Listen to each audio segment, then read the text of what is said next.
I stood in the empty hall, staring at chairs arranged for a crowd that never arrived. My uncle panned his camera, laughing as he announced, "Ladies and gentlemen, a graduation with 0 guests." Then my phone buzzed. It was a bank alert that froze my blood. They had not just abandoned me on my most important day. They had used my identity to sign a debt that could destroy me in 24 hours. My name is Savannah Hayes. I am 34 years old. Today I stood in the center of the multi-purpose room I had rented at Waverly State University, staring at the dust motes dancing in the shaft of light from the single narrow window. I adjusted the sash on my gown. I smoothed the velvet trim of my master's hood. I checked my watch for the 15th time in 10 minutes. It was 2:30 in the afternoon. The ceremony had ended exactly 1 hour and 45 minutes ago. The room smelled of floor wax and stale coffee. I knew the smell of the coffee intimately because I was the one who had brewed it. I was the one who had bought the large urn from a discount store 3 days ago. I was the one who had arranged the platter of cookies that were now softening in the humid air. I was the one who had lined up 50 folding chairs in perfect military rows. 50 chairs, 0 people. The silence in the room was not peaceful. It was aggressive. It hummed with the low, monotonous drone of the industrial air conditioning unit overhead. It amplified the sound of my own breathing and the terrified beating of my heart. I walked to the front of the room where I had taped a banner to the wall. It read, "Congratulations, Savannah," in generic gold lettering. One corner of the tape had given way, and the banner hung lopsided, drooping like a tired eyelid. I reached up and pressed the tape back against the painted cinder block. It peeled away again 2 seconds later. I turned around and looked at the empty chairs. They are just late. I told myself, the traffic on the interstate is terrible on Fridays. Maybe Dad took a wrong turn. Dad always refuses to use the GPS. Maybe Mom is trying to fix her hair in the car visor mirror and made them stop. Tyler is probably hungover and moving slow. But he would not miss this. Not this. I walked to the table and poured myself a cup of coffee. It was lukewarm. I took a sip and felt the bitterness coat my tongue. I needed the caffeine to fight off the exhaustion that had been clinging to my bones for the last 2 years of night classes and double shifts. I had worked full-time while earning this degree. I had paid every cent of the tuition myself. I had studied in the break room at work. I had written papers at 3 in the morning. I had done it all for this moment. The door at the far end of the hall creaked. My heart leaped into my throat. I put the coffee cup down so hard, some of it splashed onto the white paper tablecloth. I smoothed my hair. I put on the smile I had been practicing in the bathroom mirror, the smile that said I was happy, grateful, and successful. But it wasn't my parents. It wasn't my brother. It was Uncle Dale. Dale Hayes was my father's younger brother, a man who wore suits that were always one size too shiny and cologne that arrived 5 minutes before he did. He pushed the door open with his shoulder, his eyes glued to the screen of his smartphone. He was holding the phone horizontally, his elbows tucked in, panning the device across the room with the slow, deliberate movement of a cinematographer filming a tragedy. "Uncle Dale," I said, my voice cracking slightly. "You made it." He didn't look at me. He didn't lower the phone. He kept the lens focused on the empty chairs. He walked slowly down the center aisle, capturing the void. He panned over the untouched cookies. He zoomed in on the lopsided banner. Then he turned the camera toward me. I stood there in my regalia, clutching my diploma holder, trying to maintain the smile that now felt like a mask staples to my face. I wanted him to hug me. I wanted him to say congratulations. I wanted him to tell me that everyone else was parking the car and would be here in 2 minutes. Instead, Uncle Dale cleared his throat. He put on his broadcasting voice, a deep, fake baritone he used when he was trying to sound important. "Ladies and gentlemen," he said to the recording. "A graduation with 0 guests." He chuckled. It was a dry scratching sound. "0 guests," he repeated, panning back to the empty room for dramatic effect. "Sad scene here at Waverly State. Very sad." The humiliation hit me like a physical blow to the stomach. He was not here to celebrate. He was here to document the failure. He was hunting for content. He was looking for a viral moment of pathetic sadness that he could post to his 300 followers. Are Mom and Dad with you? I asked, my voice barely a whisper. Dale finally lowered the phone, but he didn't stop recording. He just held it at chest level. Your dad? No, haven't seen Frank all day. But they said they were coming. They promised. Plans change, Savannah. You know how your mother is. He looked around the room, unimpressed. Is there any alcohol or just this brown water? He gestured to the coffee. I felt the tears pricking the corners of my eyes, hot and sharp. I refused to let them fall, not in front of his camera, not in front of the empty chairs. Then, my phone buzzed against my hip. I grabbed it, desperate for an explanation. A flat tire? A medical emergency? Anything that would make this abandonment make sense. Anything that would prove I wasn't worthless to them. The screen lit up with 3 notifications. The first was a text from my mother. Don't be mad at us, honey. Something came up. We are so proud of you, though. No explanation. Just something came up. The second was a text from my father. Forgot my wallet at the house. Can you cover the thing for me?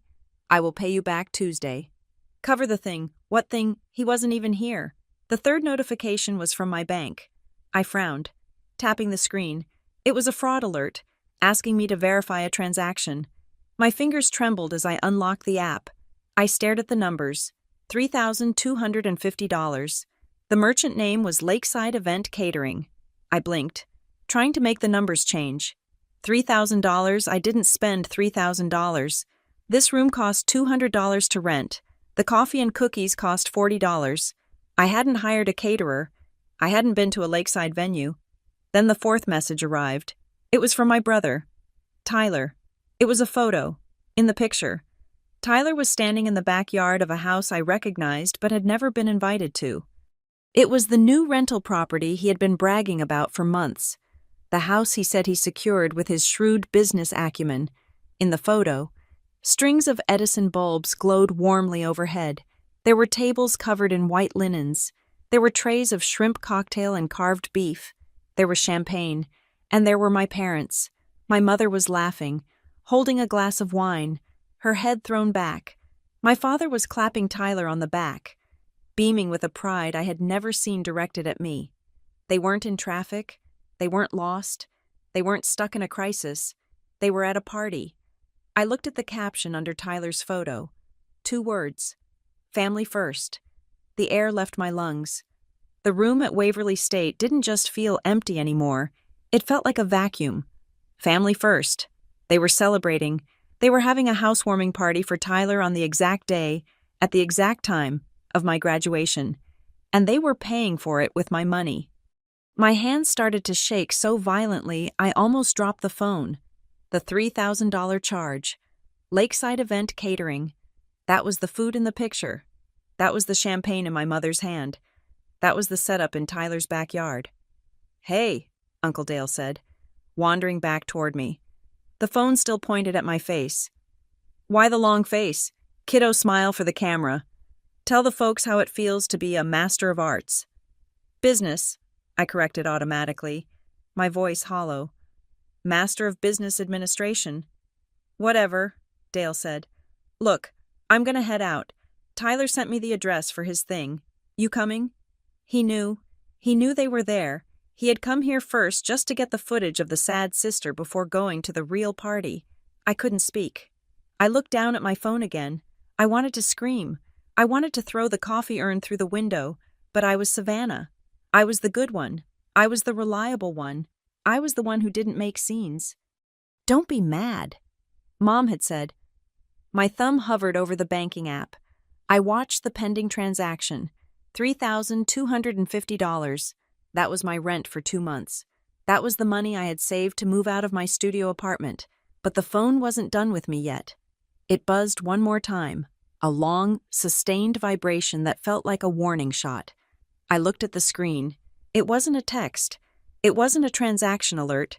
It was a security notification from Identity Guard, the service I had signed up for years ago and almost forgot about. Critical alert. New credit inquiry detected. I tapped the notification.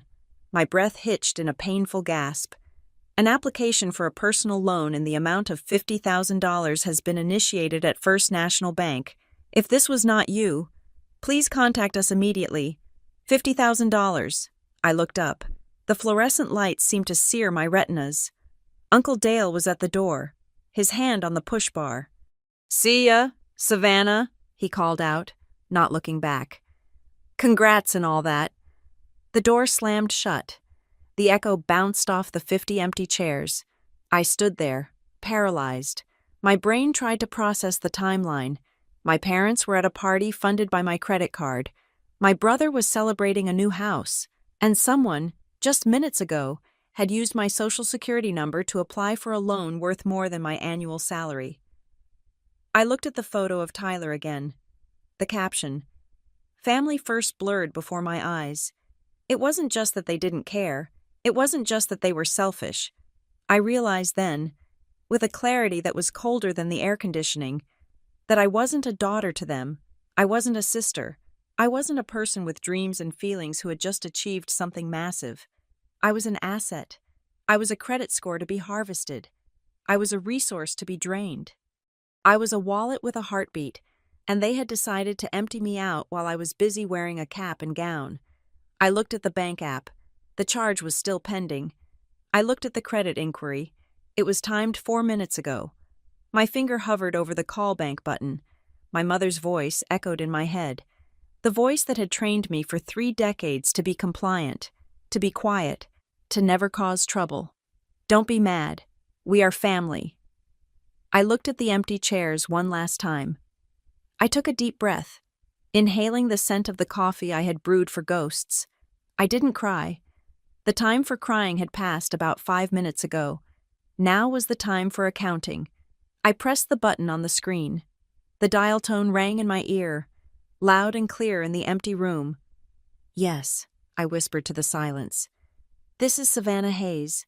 I need to report a theft." Growing up in the steel-gray winters of Pittsburgh, Pennsylvania, I learned early on that there are 2 types of children in the world.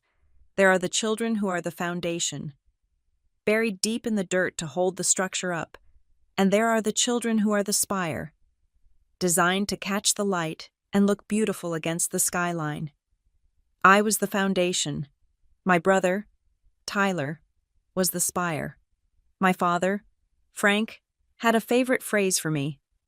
He would clap a heavy hand on my shoulder after I had shoveled the driveway or fixed the leaky faucet in the laundry room and say that Savannah is strong. It sounded like a compliment when I was 10. It felt like a badge of honor when I was 16. By the time I was 25, I realized it was not a compliment. It was a disclaimer. It was his way of saying that I did not need care, I did not need worry, and most importantly, I did not need resources.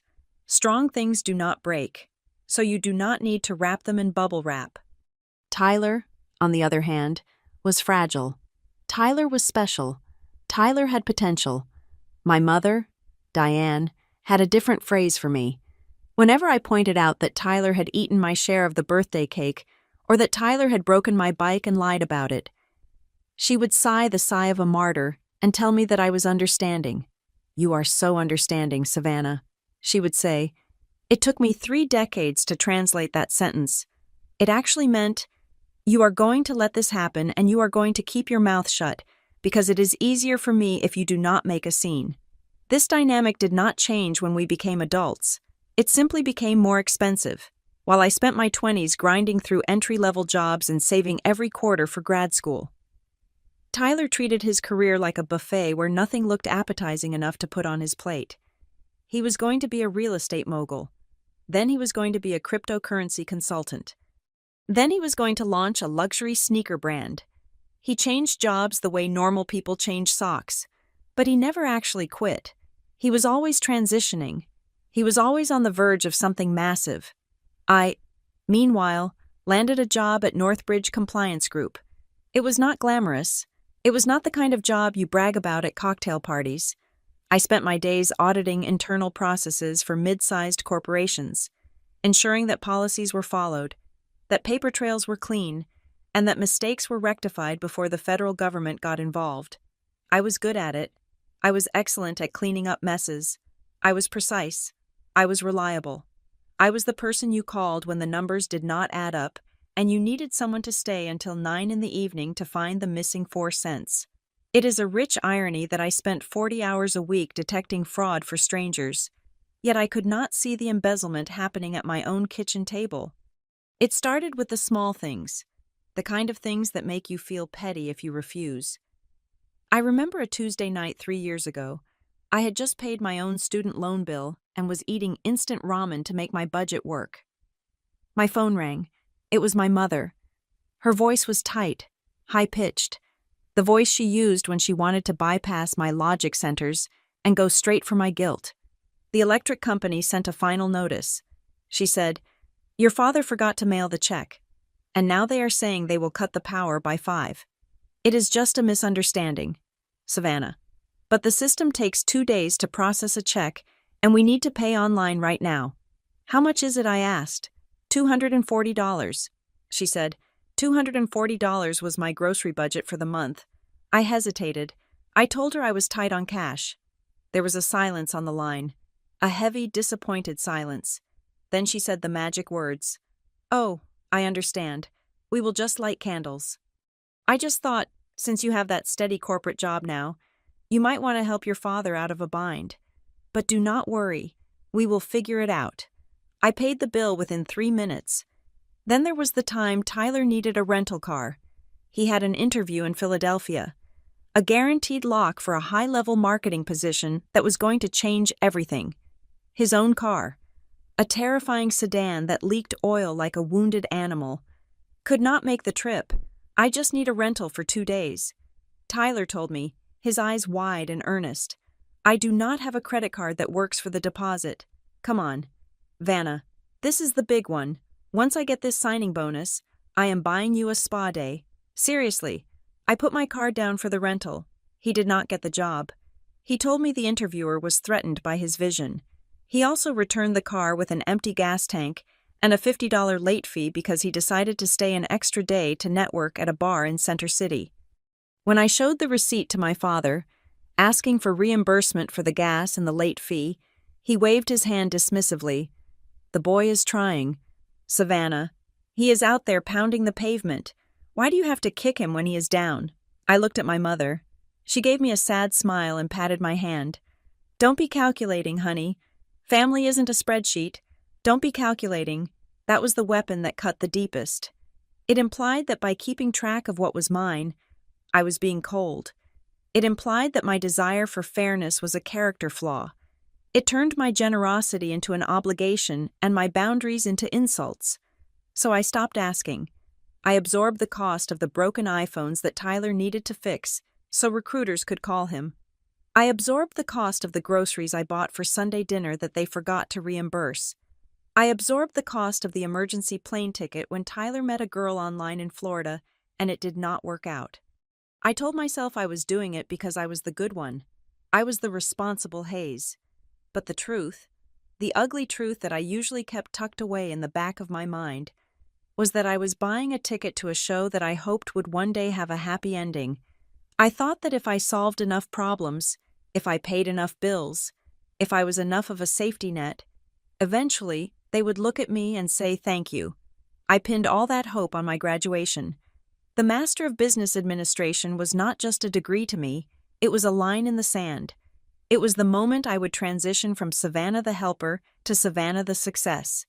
I convinced myself that once I walked across that stage, once I had the credentials and the authority, the dynamic would shift. They would respect me. They would stop seeing me as a resource and start seeing me as a peer. I imagined the scene 1,000 times. We would be at dinner. My father would raise a glass of champagne, one that I did not pay for, and say, "To Savannah, we are so proud of what you built." Tyler would shake my hand and say, "You really did it. Sis." That hope was a thin thread. It was delicate and shimmering, and I held on to it with white-knuckled desperation. It was the only thing that made the late-night studying worthwhile. It was the only thing that made the unpaid debts bearable. I thought the thread was holding us together.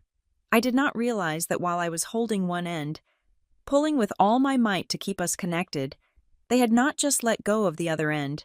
They were using the slack to tie a noose. I sat in my apartment the night before graduation, ironing my gown. I had sent them the directions 3 times. I had sent them the parking passes I paid $20 each for. I had confirmed the time. "We will be there with bells on." My father had texted. "Can't wait to scream your name," Tyler had said. I looked at those messages and felt a warmth in my chest. I thought, this is it. Tomorrow. Everything changes. And I was right. Everything did change. Just not the way I thought it would.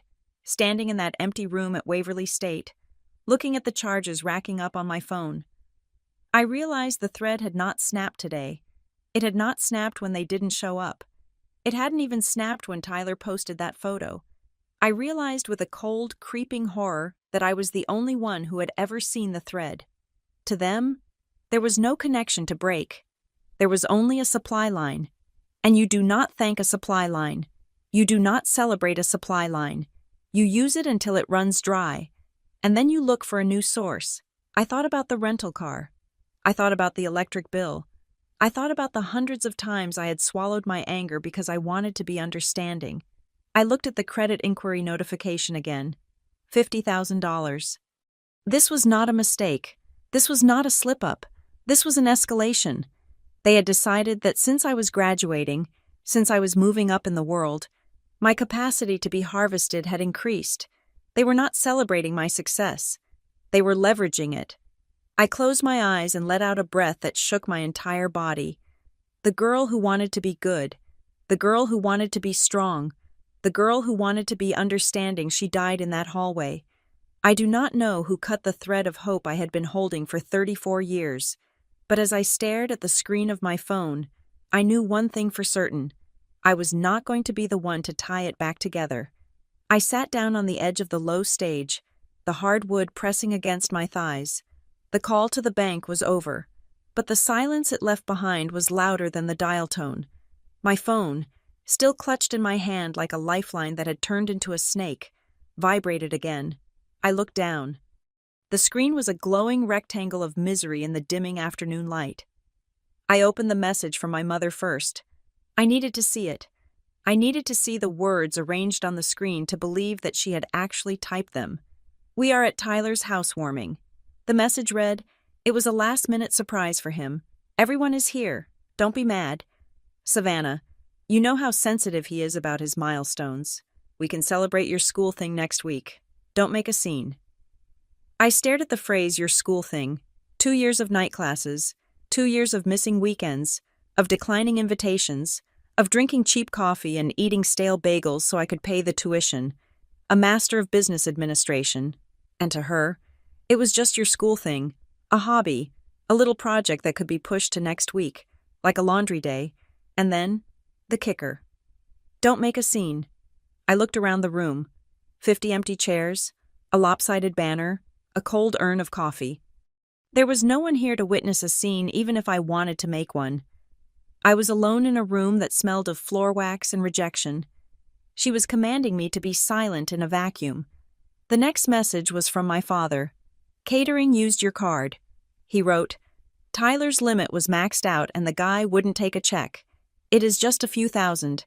We will sort it out later. Have a drink on us. Just a few thousand." The words floated on the screen. Detached from reality. To Frank Hayes. A few $1,000s was a concept, a number on a piece of paper that someone else always handled.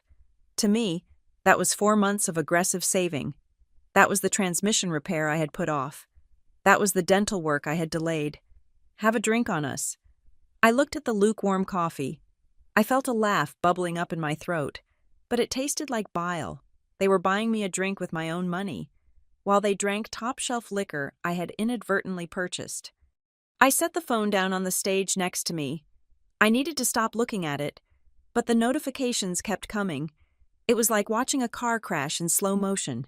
You want to look away, but the horror is magnetic. My thumb hovered over the Instagram icon. I knew I shouldn't. I knew it would be self-harm in digital form, but I had to know. I had to see what was more important than the culmination of my academic career. I tapped the icon. Tyler's profile was the first bubble in my feed. The ring around his picture was a gradient of pink and orange, signaling a new story. I tapped it. The screen filled with light and noise. The video was shaky, filmed in portrait mode. It panned across a backyard that looked like a magazine spread. There were string lights zigzagging overhead, casting a golden glow on the crowd. I saw my Aunt Marlene's back. I saw cousins I hadn't seen in a year. Then the camera landed on the food table. My stomach twisted. It was a spread fit for a wedding. Towers of shrimp on ice, platters of sliced beef tenderloin, a chocolate fountain, bottles of Veuve Clicquot chilling in silver buckets. Lakeside Event Catering. The charge had said $3,000. I watched as my father reached into the frame and grabbed a skewer of shrimp. He was laughing, his face flushed with good wine and the proximity to his golden son. He looked happy. He looked lighter than he had looked in years. The video cut to the next segment. Tyler was standing on a chair, holding a glass of champagne high in the air.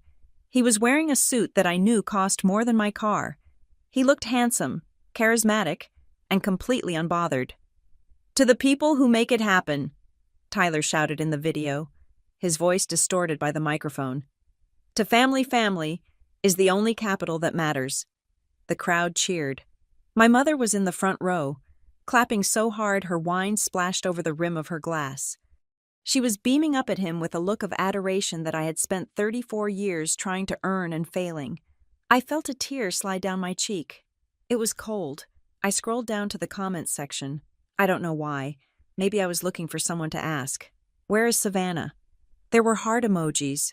There were fire emojis. There were comments saying, "Congrats, bro," and "big moves."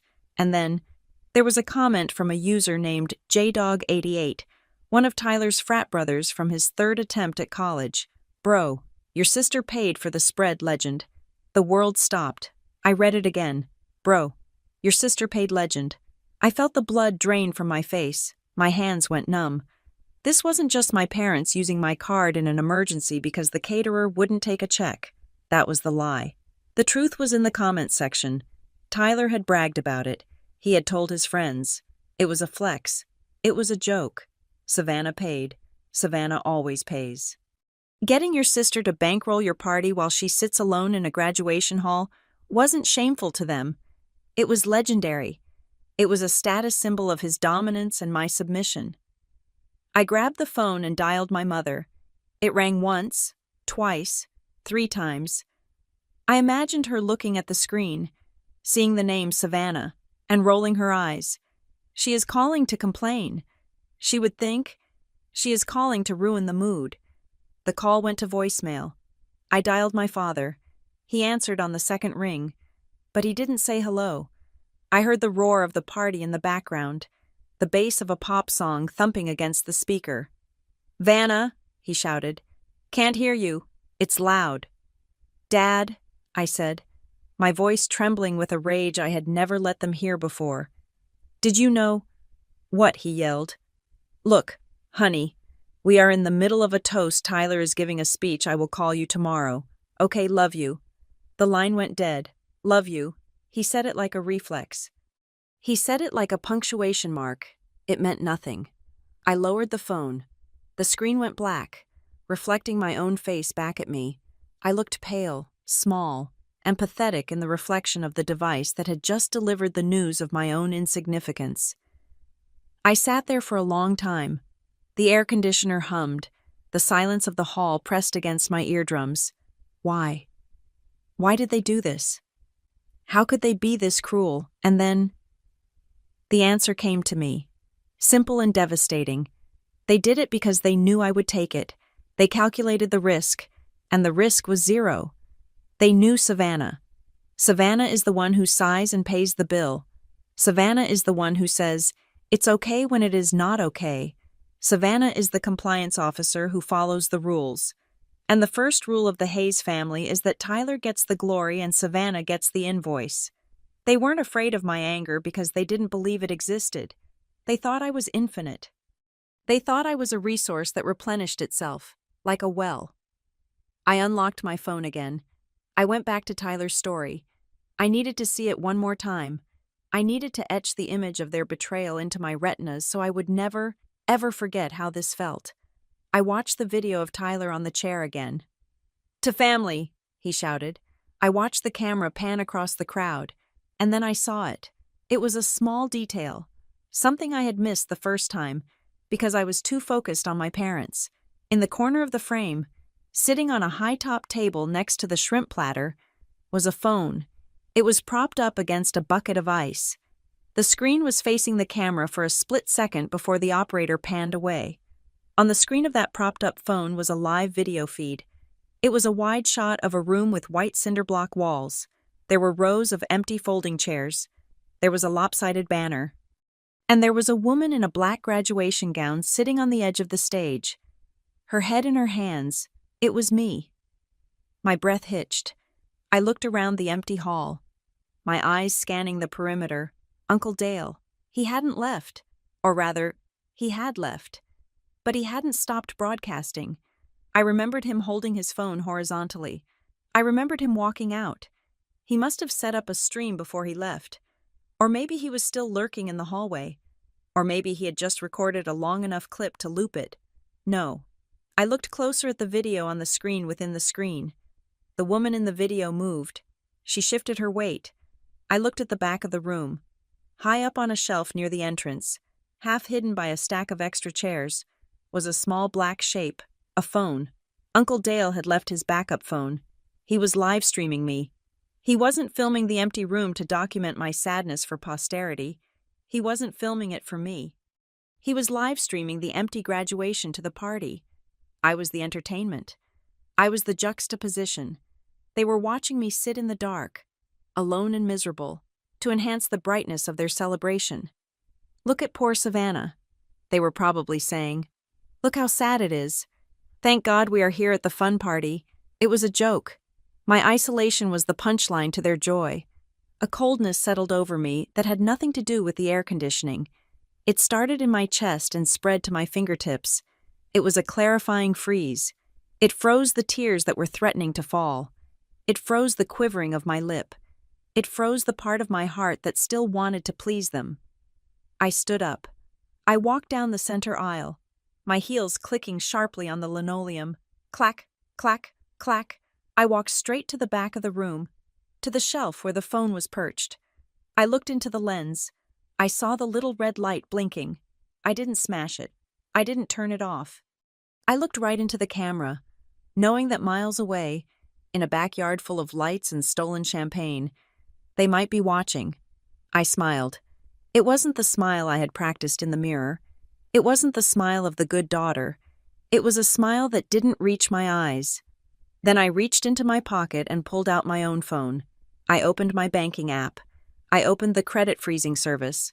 They were watching me. Good, because the show was just getting started. I turned around and walked out of the hall, leaving the lights on, leaving the coffee to rot, and leaving the ghost of the girl they thought they knew sitting on those empty chairs. I had work to do.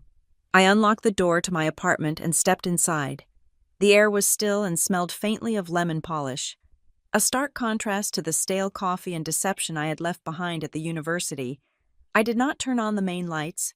I did not take off my graduation gown immediately. I walked straight to my desk, opened my laptop, and turned on my printer. The machine whirred to life. A mechanical soldier ready for duty. I needed to see it. I could not rely on the flashing notifications on a small phone screen anymore. I needed the physical weight of the truth. I logged into every single financial account I owned: checking, savings, credit cards, Venmo, PayPal. The retirement fund I had started with my first paycheck. I hit print. For the next 20 minutes, the only sound in the apartment was the rhythmic chug-sh of the printer spitting out paper. When the tray was full, I grabbed the stack and moved to the living room floor. I pushed the coffee table aside. I spread the papers out like a general laying out a map of a war zone. It was a map. It was a topographical map of my own exploitation. I looked at the sea of numbers, dates, and merchant names. My head started to swim. I needed a second pair of eyes. Not just any eyes. I needed eyes that could see through emotional fog and look strictly at the math. I picked up my phone and dialed Aunt Marlene. Marlene was my father's older sister, but she might as well have been from a different species. While Frank was loud, impulsive, and allergic to accountability, Marlene was a retired forensic accountant who treated feelings like unnecessary variables in an equation. She lived 3 blocks away in a townhouse that was as organized as a surgical suite. "Savannah." Her voice was crisp. "I thought you were at your ceremony." "I was," I said. My voice was steady, which surprised me. "It's over. No one came. I need you to come over. Bring your calculator." She did not ask why. She did not ask where my parents were. She paused for exactly 2 seconds. "I will be there in 10 minutes. When she arrived, she didn't hug me. She took one look at my face, then at the graduation gown I had thrown onto the sofa, and finally at the ocean of paper on the floor. She set her purse down, took out a pair of thick-rimmed reading glasses, and sat down cross-legged on the rug. "Walk me through it," she said. We started with the checking account. I handed her a highlighter. "I noticed a pattern when I was looking at the catering charge," I said, pointing to a transaction from 3 months ago. "Look at this. $200 transferred to Mom. The memo says groceries.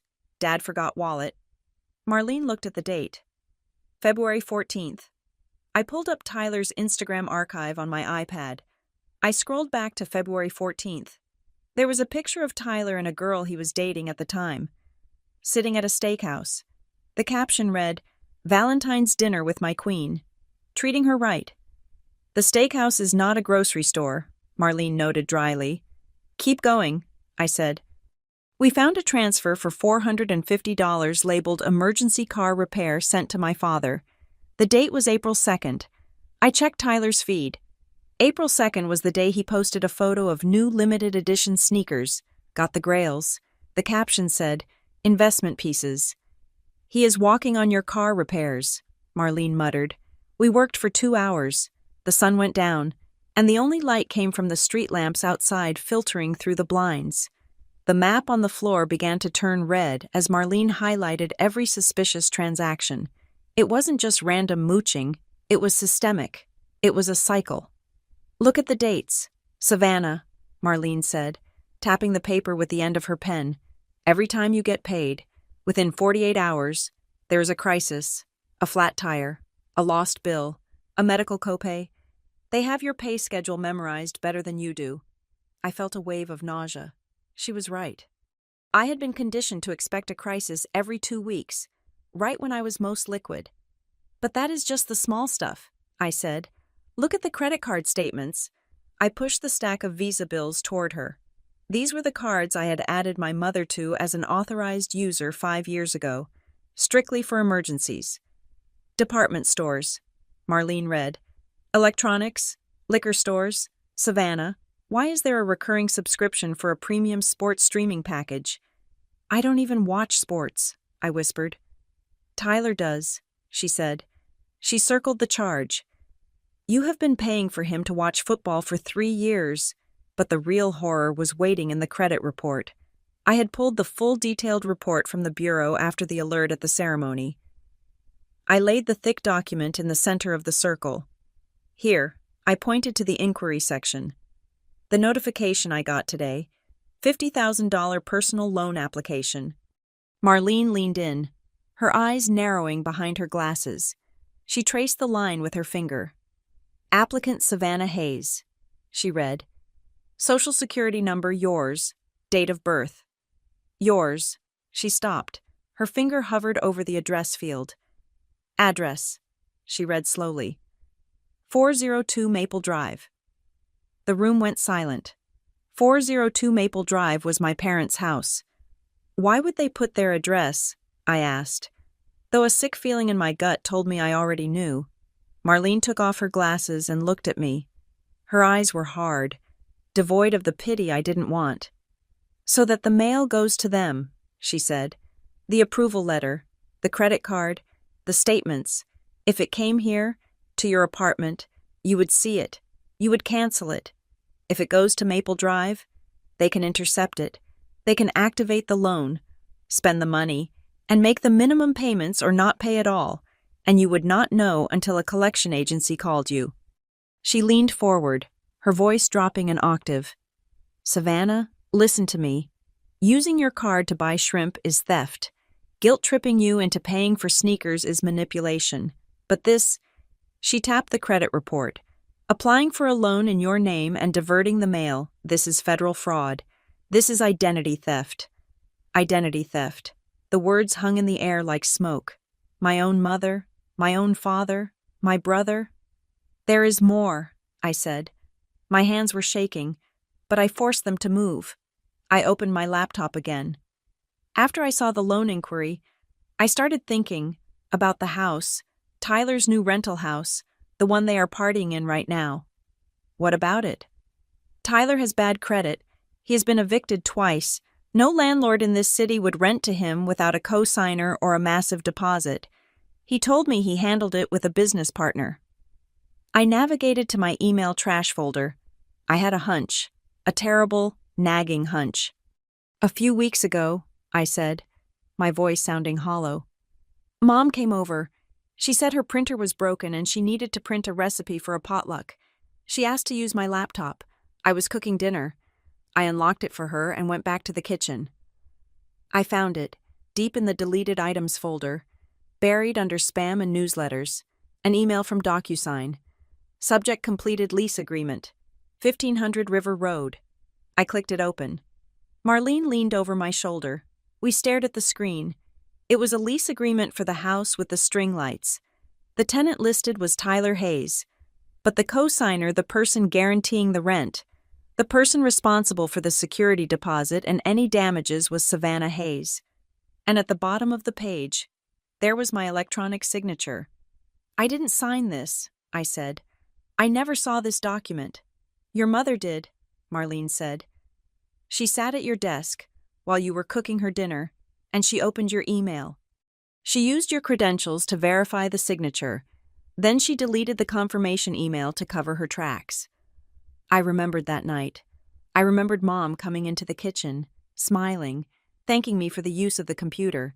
She had hugged me. She had said, "You are such a good daughter." She had been hugging the victim she had just defrauded. She committed forgery, Marlene said, to get Tyler a house. I sat back, leaning against the sofa. The tears were gone. The shock was gone. What was left was a clarity so sharp it felt like it could cut glass. They didn't just not care about me. They were actively cannibalizing me. To them, I wasn't a person. I was a resource to be mined. I was the host, and they were the parasites. And they had gotten greedy. They had stopped just taking small bites and had started trying to consume the whole organ. "What do you want to do?" Marlene asked. She didn't tell me what to do. She asked. It was the first time in my life a family member had treated me like an autonomous adult capable of making a decision. I looked at the pile of papers. The map was complete. I could see every road, every trap, every extraction point. "I want to close the mine," I said. Marlene nodded once, approvingly. "We can dispute the charges. We can file a police report for the identity theft. But you know what that means. Once you file that report, there is no going back. It becomes a criminal matter." "I know," I said. "They will say you are ruining the family," she warned. "They will say you are overreacting. They will say you are sending your brother to jail." I looked at the screen, at the forged signature that bound me to a house I wasn't invited to enter. "They ruined the family when they stole my name," I said. "I am just correcting the paperwork." I reached for a fresh file folder. I began to gather the highlighted statements, the credit report, and the printout of the forged lease. "I am done talking to them," I said, stacking the papers into a neat, sharp-edged pile. "I tried to talk to them today. I called them. I texted them. They didn't listen. They never listened to Savannah the daughter." I handed the folder to Marlene. "From now on," I said, "they are going to have to listen to Savannah the plaintiff." Marlene took the folder. A small, terrifying smile touched her lips. "Get your coat, Savannah," she said. "We have a lot of work to do before Monday morning." I stood up. I walked over to the trash can and threw my graduation cap inside. I didn't need the tassel anymore. I had a new job now. I wasn't an MBA graduate anymore. I was the head of the investigation. The transformation from victim to plaintiff did not happen with a scream or a dramatic breaking of glass. It happened with the quiet, rhythmic clicking of a keyboard and the dull thud of a rubber stamp. Marlene and I did not sleep that night. We turned my living room into a war room, or perhaps more accurately, a sterile recovery unit. The first step was to cauterize the wound. That meant cutting off the blood supply. I opened a new checking account at a bank on the other side of the city, a bank that had no branches near my parents' house. I transferred every remaining cent of my liquid assets, which, after the catering charge, was a pathetic sum of $840 into this new vault. Then came the passwords. For 10 years, my passwords had been variations of my childhood dog's name and my birth year. It was pathetic security, the kind that relied on the assumption that the people who knew those details loved me enough not to use them against me. I was wrong. I changed everything. My email, my social media, my utility accounts, my insurance portal. The new passwords were 20 characters long, random strings of gibberish generated by a security app, X7KL9MP2. They were ugly, impossible to memorize, and beautiful. They were the first walls I had ever built that my mother could not guilt-trip her way through. I activated two-factor authentication on everything. I watched the little 6-digit codes pop up on my phone screen, and for the first time, I didn't feel annoyed by the extra step. I felt protected every time a code appeared. It was like the universe asking, "Is this you?" Savannah and me finally having the power to say, yes, and only me. "Now the heavy lifting," Marlene said, handing me a fresh cup of tea. The credit freeze. I logged into Equifax, Experian, and TransUnion, one by one. I placed a freeze on my Social Security number.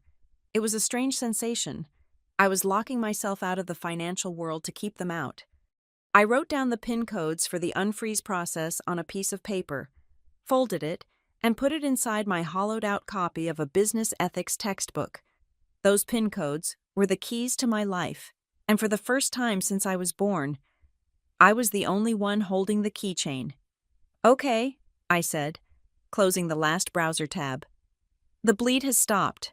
Now we look at the damage." Marlene had been busy while I was building my digital fortress. She had created a spreadsheet on her laptop. She called it the Ledger. It was a terrifying document. It listed every transaction for the last 5 years where I had covered a cost for my family. But Marlene, being Marlene, had added a column for stated reason and a column for probable reality. Date November 3rd, amount $600. Stated reason: Dad needs urgent dental crown. Probable reality casino withdrawal at Rivers Casino. Same date. Date January 12th. Amount $300. Stated reason: Tyler's suit for job interview. Probable reality bar tab at the Midnight Lounge. Tagged in photos.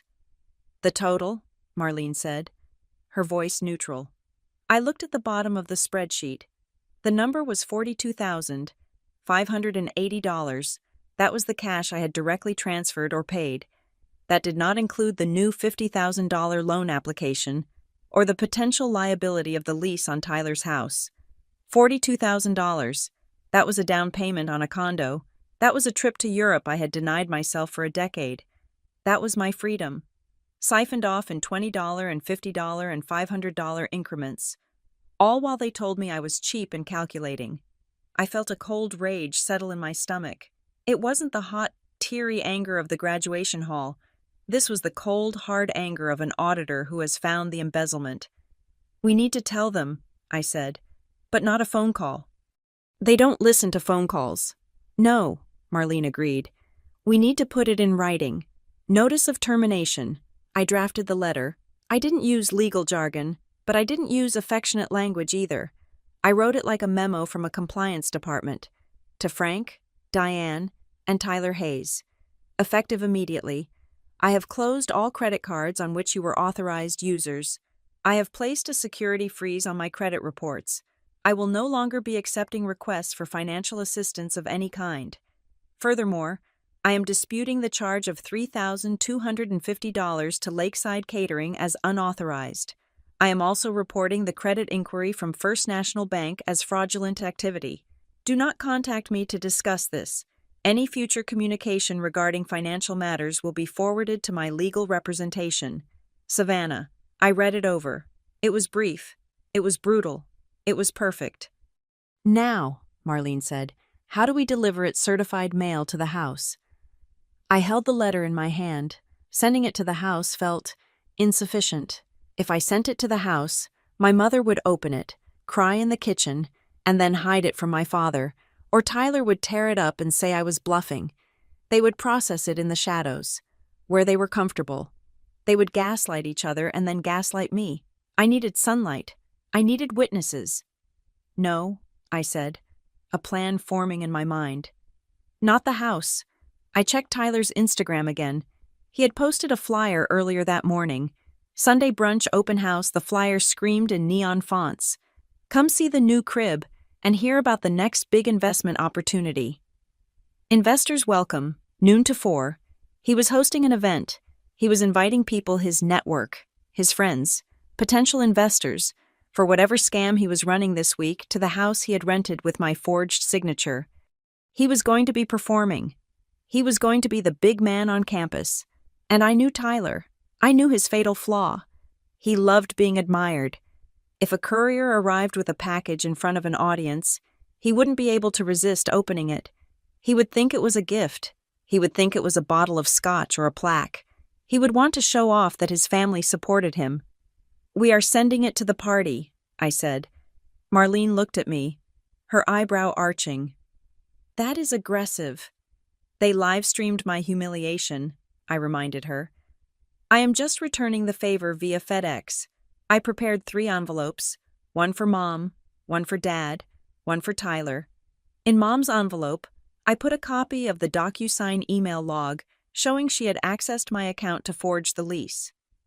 In Dad's envelope, I put the receipt for the catering charge with the dispute reference number stamped on it in red ink.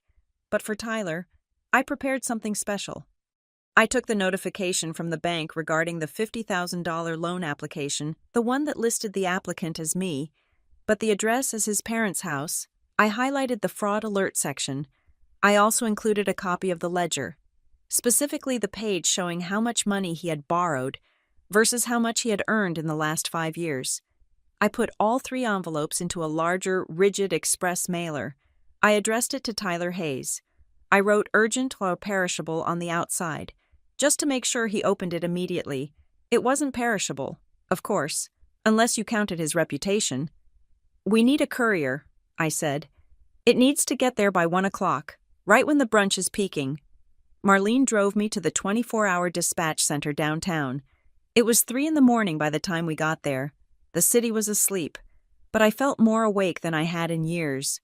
I handed the package to the clerk. He weighed it. Priority Sunday delivery, he asked. That is going to be $60. I pulled out my own debit card.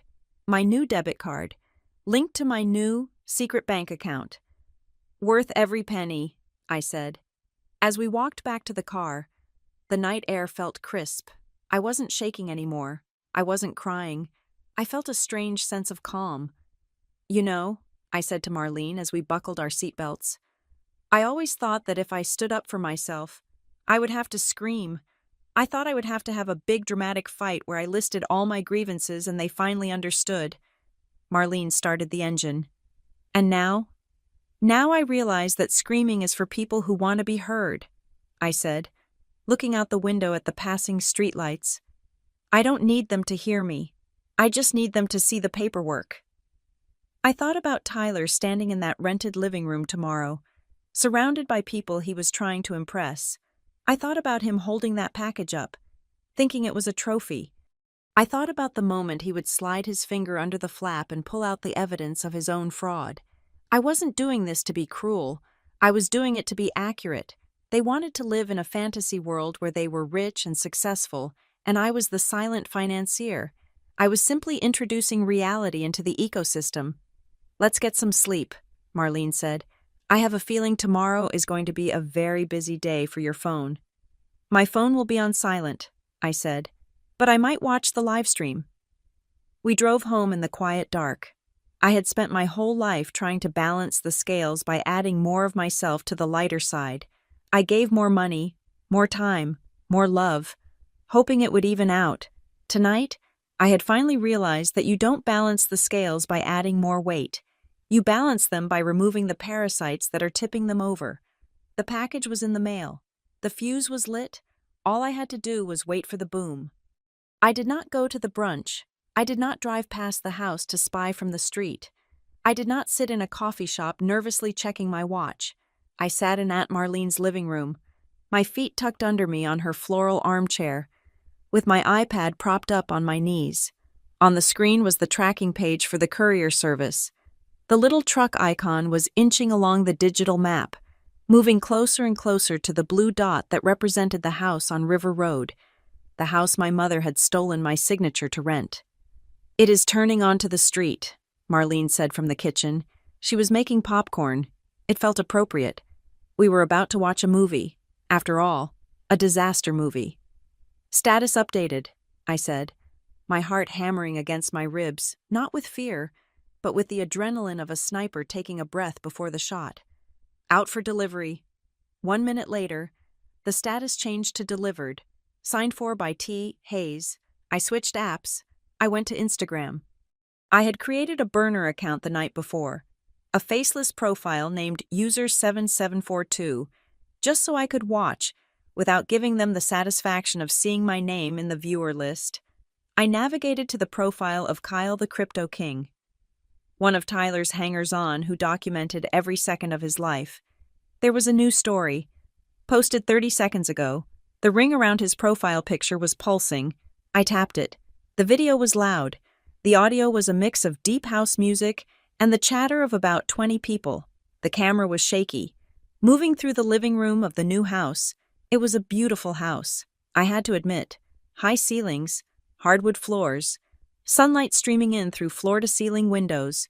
It looked like success. It looked like the lie Tyler was selling. "Yo," Kyle's voice boomed from the speaker. "Big moves only. The courier just dropped off a heavy package for the man of the hour." The camera swung around to focus on Tyler. He was standing by the kitchen island, which was covered in platters of bagels and lox. He looked every inch the young mogul in a beige linen suit. He was holding the rigid express mailer I had packed the night before. "Who is it from?" someone shouted from the back. Tyler grinned. It was that wide, confident grin that had charmed teachers into changing his grades and charmed my parents into emptying their savings. "It is from my sister," Tyler announced, loud enough for the whole room to hear. He held the package up like a trophy. "I knew she would come around. She missed the graduation party yesterday because she was emotional. You know how girls get. But Savannah knows who the golden goose is. She probably sent a check to help with the furnishing." My mother appeared in the frame. She was wearing a dress I had bought her for Mother's Day 2 years ago. She clapped her hands together. "Oh, that is sweet of her." "Open it. Ty, let's see." "Open it, the crowd chanted. It was a room full of sycophants and fake investors, drinking mimosas and waiting for the next dopamine hit. Tyler grabbed a steak knife from the spread. All right. Let's see how many zeros she put on it." He sliced through the tape. The sound was a sharp zip that cut through the music. I leaned closer to the iPad screen. Marlene came and stood behind the chair, her hand resting on my shoulder. Tyler reached into the envelope. He expected a gift box. He expected a card with a check. Instead, he pulled out a thick, stapled stack of papers. The first thing that came out was the notice of termination. It was printed on heavy, bright white bond paper. Tyler's smile faltered for a fraction of a second, but he recovered quickly. "Oh, looks like legal docs. Probably transferring some assets to my management. You know, family trust stuff." He laughed, but it was a nervous sound. He flipped the first page over. The next document was the ledger. Marlene had formatted it beautifully. It was a spreadsheet with bold headers: date, amount, excuse. Reality. The total owed figure at the bottom. $42,580 was highlighted in red. The camera zoomed in. Kyle, the cameraman, obviously thought this was part of the flex. He moved the phone closer to the papers in Tyler's hand. "Whoa," Kyle said. "Look at those numbers. That is a lot of cash." "Bro." Tyler's face went gray. The color drained out of him so fast it looked like a special effect. He tried to shuffle the papers, to hide the text, but his hands were shaking. It is just boring accounting," Tyler stammered. "Hey, let's get some more champagne." But he dropped a page. It fluttered to the floor, landing face up. It was the printout of the email, the one from DocuSign, the one with the subject line, "Completed Lease Agreement." And right in the center, circled in thick red marker, was the digital signature of Savannah Hayes and the IP address location data. A man in a blue suit, one of the investors Tyler had been courting, a guy he had met at a golf course who actually had money, leaned down and picked it up. "Here you go, son," the man said, intending to be helpful. Then he stopped. He looked at the paper. He looked at the bold red text I had stamped across the top, forged signature. "Fraud alert filed." The room went quiet. The house music seemed to get louder in the sudden silence. "What is this?" the man asked. His voice was not friendly anymore. It was the voice of a man who realized he was standing in a house built on quicksand. "Give me that," Tyler snapped, snatching the paper back. "It is a prank. My sister has a weird sense of humor." "It says fraud alert," the man said, looking around at the other guests. "It says the lease was signed by Savannah Hayes, but the mail is diverted to your parents' address." My father stepped into the frame then. He looked confused, holding a half-eaten bagel. "Now, hold on. It is all family money. It is all the same pot." "No," the man said, backing away. "Forging a signature is not family money. That is a felony." He looked at Tyler. "You told me you bought this place. You told me you owned the deed." Tyler was sweating now. Beads of perspiration were visible on his forehead, even through the compressed video quality. "I am in the process of buying it. The lease is just a bridge. The financing is coming through." "From where?" Kyle asked from behind the camera. He wasn't cheering anymore. He sounded suspicious. "From your sister?" Tyler looked at the camera. He looked right at the lens. For a second, our eyes met across the digital divide. He looked terrified. He looked like a child who had been caught stealing from the register. Then he looked down at the stack of papers in his hand. The last page was visible now. It was the letter from the bank confirming the freeze on my credit and the investigation into the $50,000 loan application. "This is," Tyler started, his voice cracking. "This is not what it looks like." "It looks like you are broke," Kyle said. "And it looks like you stole her identity." "Turn that off!" my mother shrieked. She lunged for the camera. Her face was twisted in a mask of panic and rage. "Stop filming everyone out. The party is over." The screen went black. The live stream ended. I sat back in the armchair. The silence in Marlene's living room was absolute. But inside my head, it felt like a dam had broken. "He dropped the email," Marlene said softly.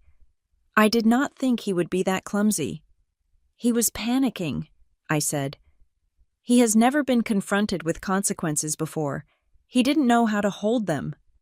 My phone, which I had placed on the coffee table, lit up. Then it lit up again. Then it started to vibrate and dance across the wooden surface like a possessed object. Incoming call Mom. Incoming call Dad. Incoming call Tyler. Message from Uncle Dale. I didn't touch it. I just watched the names flash on the screen. A text from my mother popped up on the lock screen. "How dare you? You humiliated your brother in front of investors. He could go to jail. Fix this immediately. Call the bank and tell them it was a mistake." I laughed. It was a short, sharp sound. Even now, facing felony charges, her priority was not the crime. It was the embarrassment. She didn't say, "I am sorry we stole from you." She said, "Fix this." A text from my father followed. "You are a cold-hearted girl, After everything we did for you, raising you, feeding you, you send the police to our door over money. They still didn't get it. They thought this was a tantrum. They thought I was mad about the money. They didn't understand that I wasn't sending the police to their door over money. I was sending the truth to their door because they had tried to erase my existence. Then, a text from Tyler. You ruined my life. I am going to sue you for defamation. Defamation, Marlene read over my shoulder. That is rich. Truth is an absolute defense against defamation. He is scared, I said. He is lashing out. The phone rang again. It was Uncle Dale this time. I picked it up. I didn't answer it. I just looked at it. Are you going to talk to them? Marlene asked. No, I said. I said everything I needed to say in that box. I watched the phone ring until it went to voicemail. My mother left a message. The transcription appeared on the screen a moment later. Savannah, pick up. The landlord is calling. He saw the video. Someone sent him the video. He is saying he is going to evict Tyler if the lease is fraudulent. You need to call him and tell him you signed it. You need to lie for us. Savannah, just this one last time. Please, we are family. Just this one last time. How many times had I heard that? Just one last loan. Just one last favor. Just one last time being the doormat so they could wipe their feet. I picked up the phone. I went to the settings. I selected block caller for Mom. I selected block caller for Dad. I selected block caller for Tyler. I selected block caller for Uncle Dale. The vibrating stopped. The room was quiet again. Someone sent the landlord the video, Marlene asked, a hint of a smile in her voice. I looked at her. I might have tagged the property management company in the comments of Kyle's video before the feed cut out. Marlene let out a breathy laugh. You are learning. I learned from the best, I said. But the war wasn't over. I knew that. This was just the opening salvo. They were embarrassed. Yes. They were exposed. Yes. But they were cornered animals now. And cornered animals don't just bark. They bite. They are going to come here, I said. They know where I live. They are going to come to my apartment.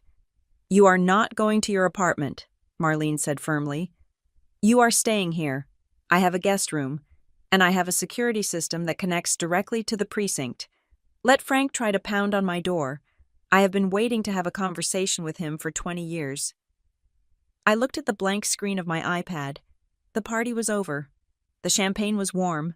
The investors were gone, and somewhere in that house on River Road, 3 people were standing in the wreckage of their own greed, realizing that the ATM had not just stopped dispensing cash, it had started dispensing justice. I'm hungry, I said, realizing I hadn't eaten since the stale cookie at the graduation hall. Do you have anything other than popcorn? Marlene smiled. I have steaks in the freezer, and I have a bottle of wine that I bought for a special occasion. Is this a special occasion? I asked. The day you get your life back, Marlene said, walking toward the kitchen. I would say that counts. I followed her. I didn't look back at the phone. The bridge was burned, and the fire was beautiful. The phone on Aunt Marlene's coffee table was vibrating with the persistence of a trapped insect. I had blocked their numbers on my cell, but I had forgotten one thing they knew: Marlene's landline. It was a number that hadn't changed in 20 years, a number written in the emergency contact section of every school form I had ever filled out. Marlene looked at the ancient cordless handset, then at me. Do you want me to unplug it? She asked. I stared at the device. Unplugging it would be easy. It would be running away. It would be hiding in the bunker while the enemy pounded on the roof. But I was not hiding anymore. I had sent the declaration of war, and now I needed to hear how the other side was taking the news. No, I said, reaching out. My hand was steady. I will take it. I picked up the handset. I pressed the green button. Hello? I said. Savannah. It was my father. His voice was not the booming, jovial baritone he used when he was holding court at a barbecue. It was low, tight, and dripping with a specific kind of disappointment that used to make me crumble when I was a teenager. It was the voice of the patriarch scolding the unruly child. Dad, I said. I am going to assume, he started, speaking slowly as if I were simple. That you are having a breakdown. That is the only explanation for the stunt you pulled today. Sending a courier to your brother's open house in front of his business partners. It wasn't a stunt, I said. It was a notification. It was cruel, Savannah, he said. People talk. You embarrassed us. You embarrassed this family. We don't do that. We don't air our dirty laundry in the street. Adults sit down and discuss things. They don't send process servers to a celebration. I felt a laugh bubble up in my chest. Dry and sharp. The hypocrisy was breathtaking. You are right, I said. Adults don't do that. Adults also don't skip their daughter's graduation to drink champagne. Adults don't forge signatures. Adults don't open credit lines in other people's names. We were going to tell you, he interrupted, his voice rising. It was just a timing thing. Tyler needed the liquidity for the launch. We were going to pay it back before the first statement even hit. We were protecting you from the stress. Protecting me, I repeated, by stealing $50,000 of my credit. Borrowing, he shouted. It is borrowing God. You make it sound so ugly. Why do you always have to look at the numbers and not the intent? We are family. What is mine is yours, and what is yours is ours. That is how this works. No, I said. That is how it worked when I was the one paying and you were the ones taking. The math has changed, Dad. You are being petty, he spat. You are counting pennies while your brother is trying to build an empire.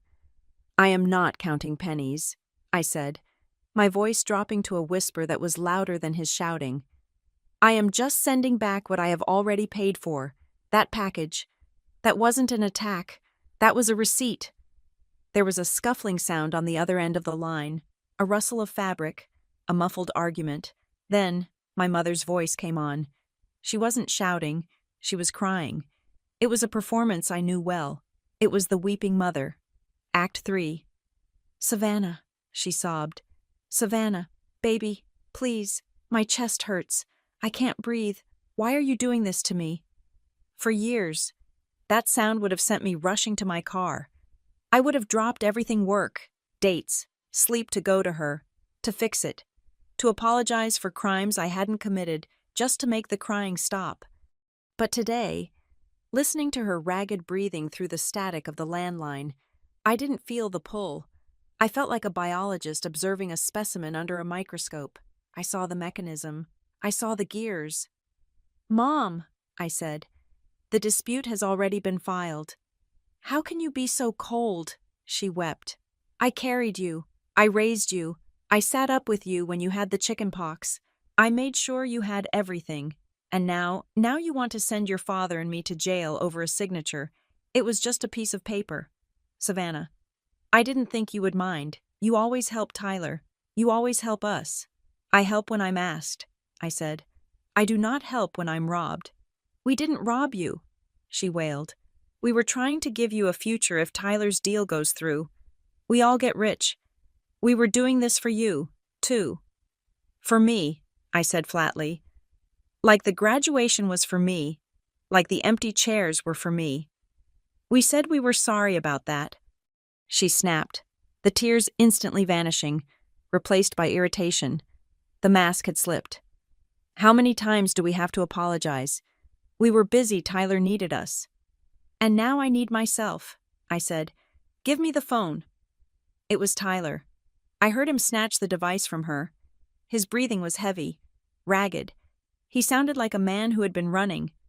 You listen to me, Tyler hissed. You have no idea what you just did. You have no idea. I think I do, I said. I think I just saved myself $50,000. You cost me $2 million, he screamed. The sound distorted the speaker. That guy in the blue suit, that was Marcus Thorne. He was about to sign for the seed round on my real estate portfolio. He was going to put in $500,000 today. Today, and then you had to send your little package.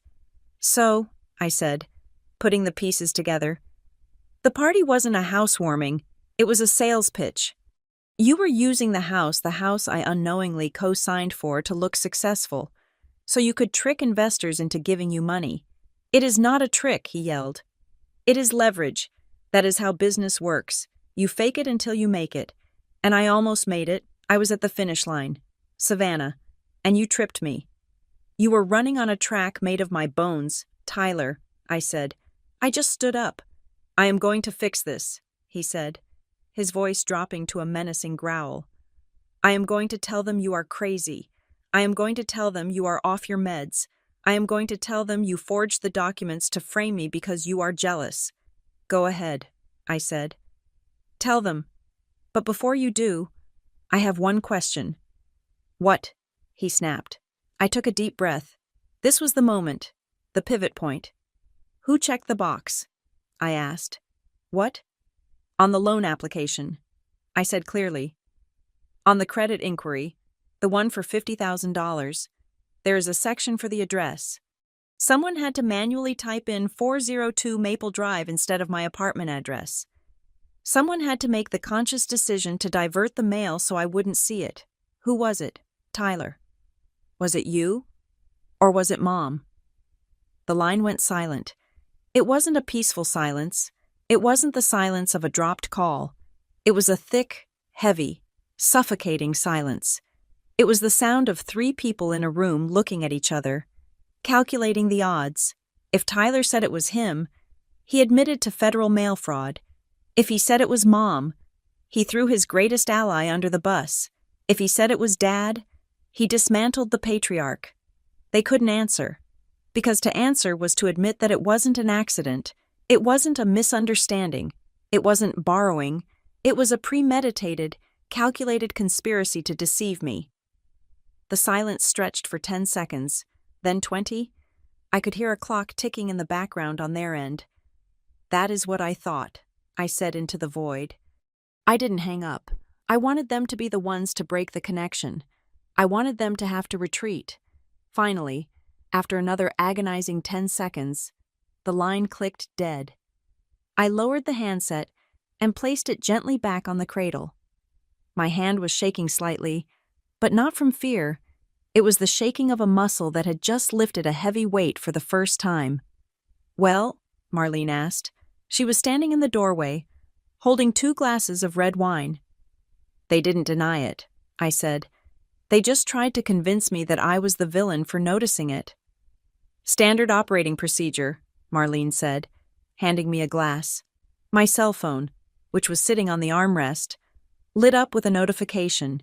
It wasn't a call. It was a direct message on Instagram. It was from Uncle Dale. I picked it up. Dale the man, Hayes. Hey kiddo. Just saw things got heated. Look, don't be too hard on the fam. I was just filming for fun yesterday. You know me. Always trying to capture the memories. Didn't mean to make you look bad. Filming for fun. I thought about him panning the camera across the empty chairs. I thought about the caption he had spoken aloud. A graduation with 0 guests. I thought about him leaving the backup phone on the shelf to stream my misery to the party. I typed back. My thumbs moved fast. Savannah A.H. You filmed me sitting alone in a room for an hour. You broadcast it to a party I wasn't invited to. You provided the entertainment for the people who were robbing me. Which part of that was the fun part? Dale. Was it the part where I was crying? Or the part where you got likes for it? I hit send. Then I blocked him. I took a sip of the wine. It was rich and oaky. It tasted like adulthood. There is one last thing, I said to Marlene. I opened the family group chat, the one named Hayes Family Love. It had 4 members. Me, Mom, Dad, Tyler. I typed a message.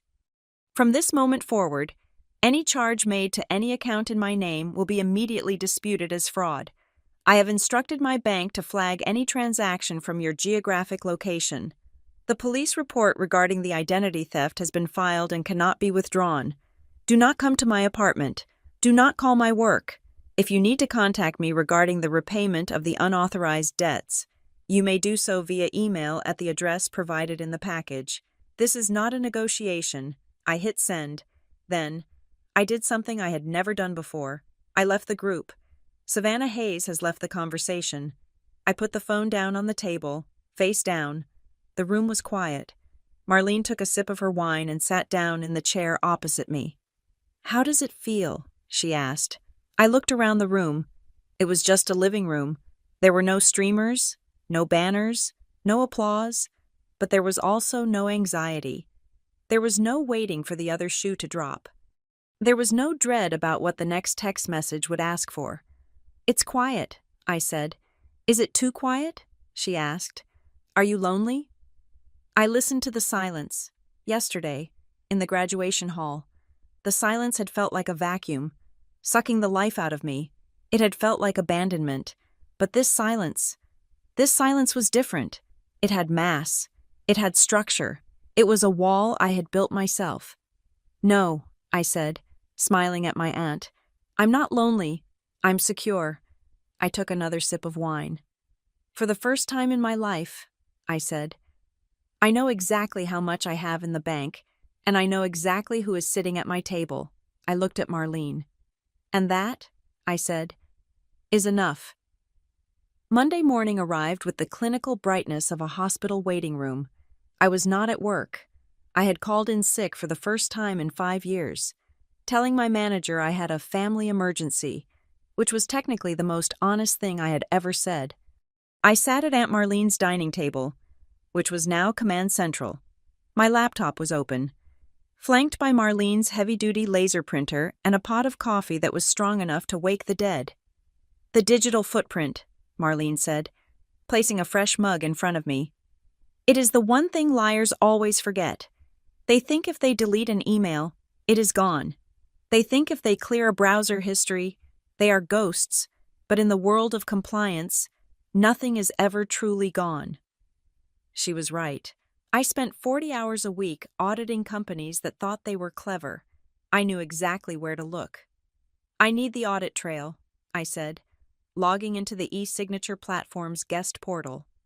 Every electronic document has a certificate of completion. It logs every view, every click, and every signature with a timestamp and an IP address. I inputted the document ID from the fraudulent lease agreement, the one I had found in the trash folder. The system thought for a moment, the little wheels spinning, and then it spit out a PDF. "Certificate of Completion Lease Agreement, 1500 River Road." I scrolled past the names and the dates to the section labeled Audit Trail. "Here it is," I said, my finger tracing the line on the screen. Status viewed. Time, April 14th, 7:45 in the evening. IP address, 68.142.99.201. Location, Pittsburgh, Pennsylvania. Status signed. Time, April 14th, 7:52 in the evening. IP address, 68.142.99.201. 7:52 in the evening on April 14th, I said aloud. Where was I at 7:52 on April 14th? I pulled up my Google Maps timeline. It was a terrifyingly accurate record of my life. I scrolled back to April 14th. At 7:52 in the evening, my blue dot was moving along Interstate 376. I was driving home from a late shift at the office. I was doing 60 miles per hour on the highway. I could not possibly have been signing a lease on a laptop. "And that IP address," Marlene said, leaning in. "Run a trace route." I didn't need to. I recognized the first 2 octets, but I ran it anyway. The geolocation pinned it to a residential neighborhood in the North Hills. Specifically, it pinned it to the block where my parents lived. "They signed it from their house," I said, while I was driving home. "But they needed access," Marlene noted. "How did they bypass the 2-factor authentication? Usually, these sites send a code to your email." I closed my eyes, and the memory washed over me like cold water. April 14th. I had stopped by my parents' house on my way home to drop off some groceries they had asked for. I was in the kitchen, putting milk in the fridge. My laptop bag was on the counter. "Savannah," my mother had said, her voice sweet and frantic, "my printer is acting up again, and I need to print this recipe for the church potluck tomorrow. Can I just use your computer real quick? It is already connected to the Wi-Fi." I hadn't hesitated. I had unlocked the laptop. I had logged her in. I had even opened the browser for her. "Sure, Mom. I will just finish putting these away." I was in the kitchen for 10 minutes. 10 minutes. "She didn't print a recipe," I whispered, opening my eyes. She opened my email. She triggered the signature request. She got the verification code. She signed it. And then she deleted the evidence, Marlene finished. But she wasn't thorough enough, I said. I switched tabs to my email. I went to the trash folder. It was empty. She had cleared it. Check the recoverable items, Marlene suggested. The folder that holds the things you deleted from the deleted folder. Most people don't know it exists. I navigated to the hidden recovery folder. A fail-safe for corporate accounts. And there they were. Subject: please verify your identity to sign. Received April 14th, 7:48 in the evening. Subject: you have successfully signed lease agreement. Received April 14th, 7:52 in the evening. She had deleted them. She had emptied the trash. But she hadn't scrubbed the server. Got you, I said softly. I wasn't sad anymore. I was clinical. This was evidence. This was a chain of custody. Time to call the bank, I said. I dialed the fraud department number for First National Bank, the institution where the $50,000 loan application had been lodged. Fraud department, this is Agent Miller, a voice answered. Agent Miller, I said, my voice crisp and professional. My name is Savannah Hayes. I am calling to follow up on a fraud alert for a credit inquiry. I have additional documentation to provide regarding identity theft. Go ahead. Ms. Hayes, I have the IP logs from a separate fraudulent transaction that occurred 2 weeks prior, I said, speaking the language of the trade. I have reason to believe the same perpetrator initiated the loan application. The address used on the application matches the geolocation of the IP address used to forge a legal document in my name.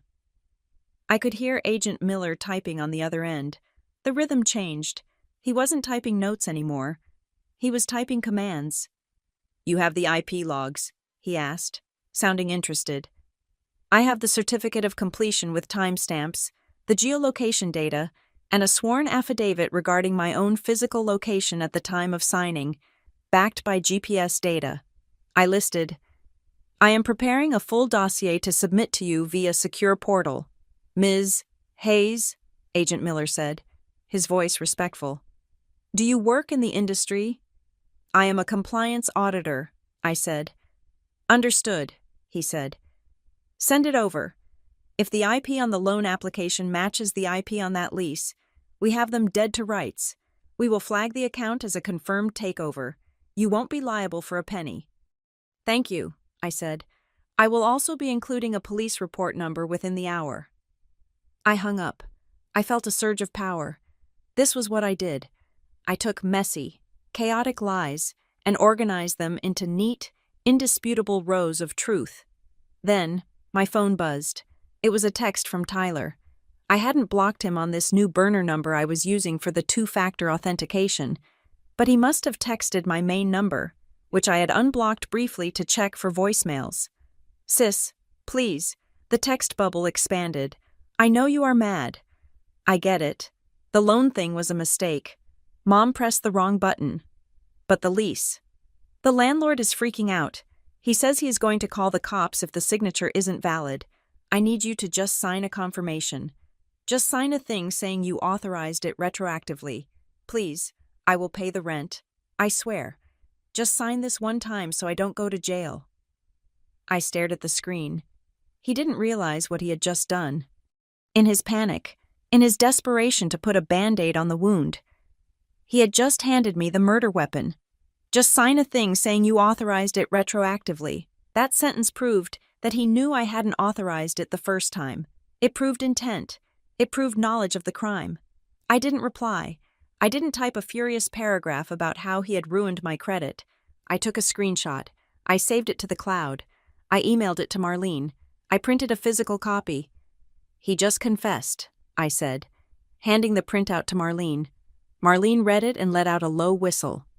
He is not very bright, is he? He is asking you to conspire to commit fraud, to cover up his previous fraud. He is desperate, I said. He is used to me fixing it. He thinks if he begs hard enough, I will just make the bad man go away.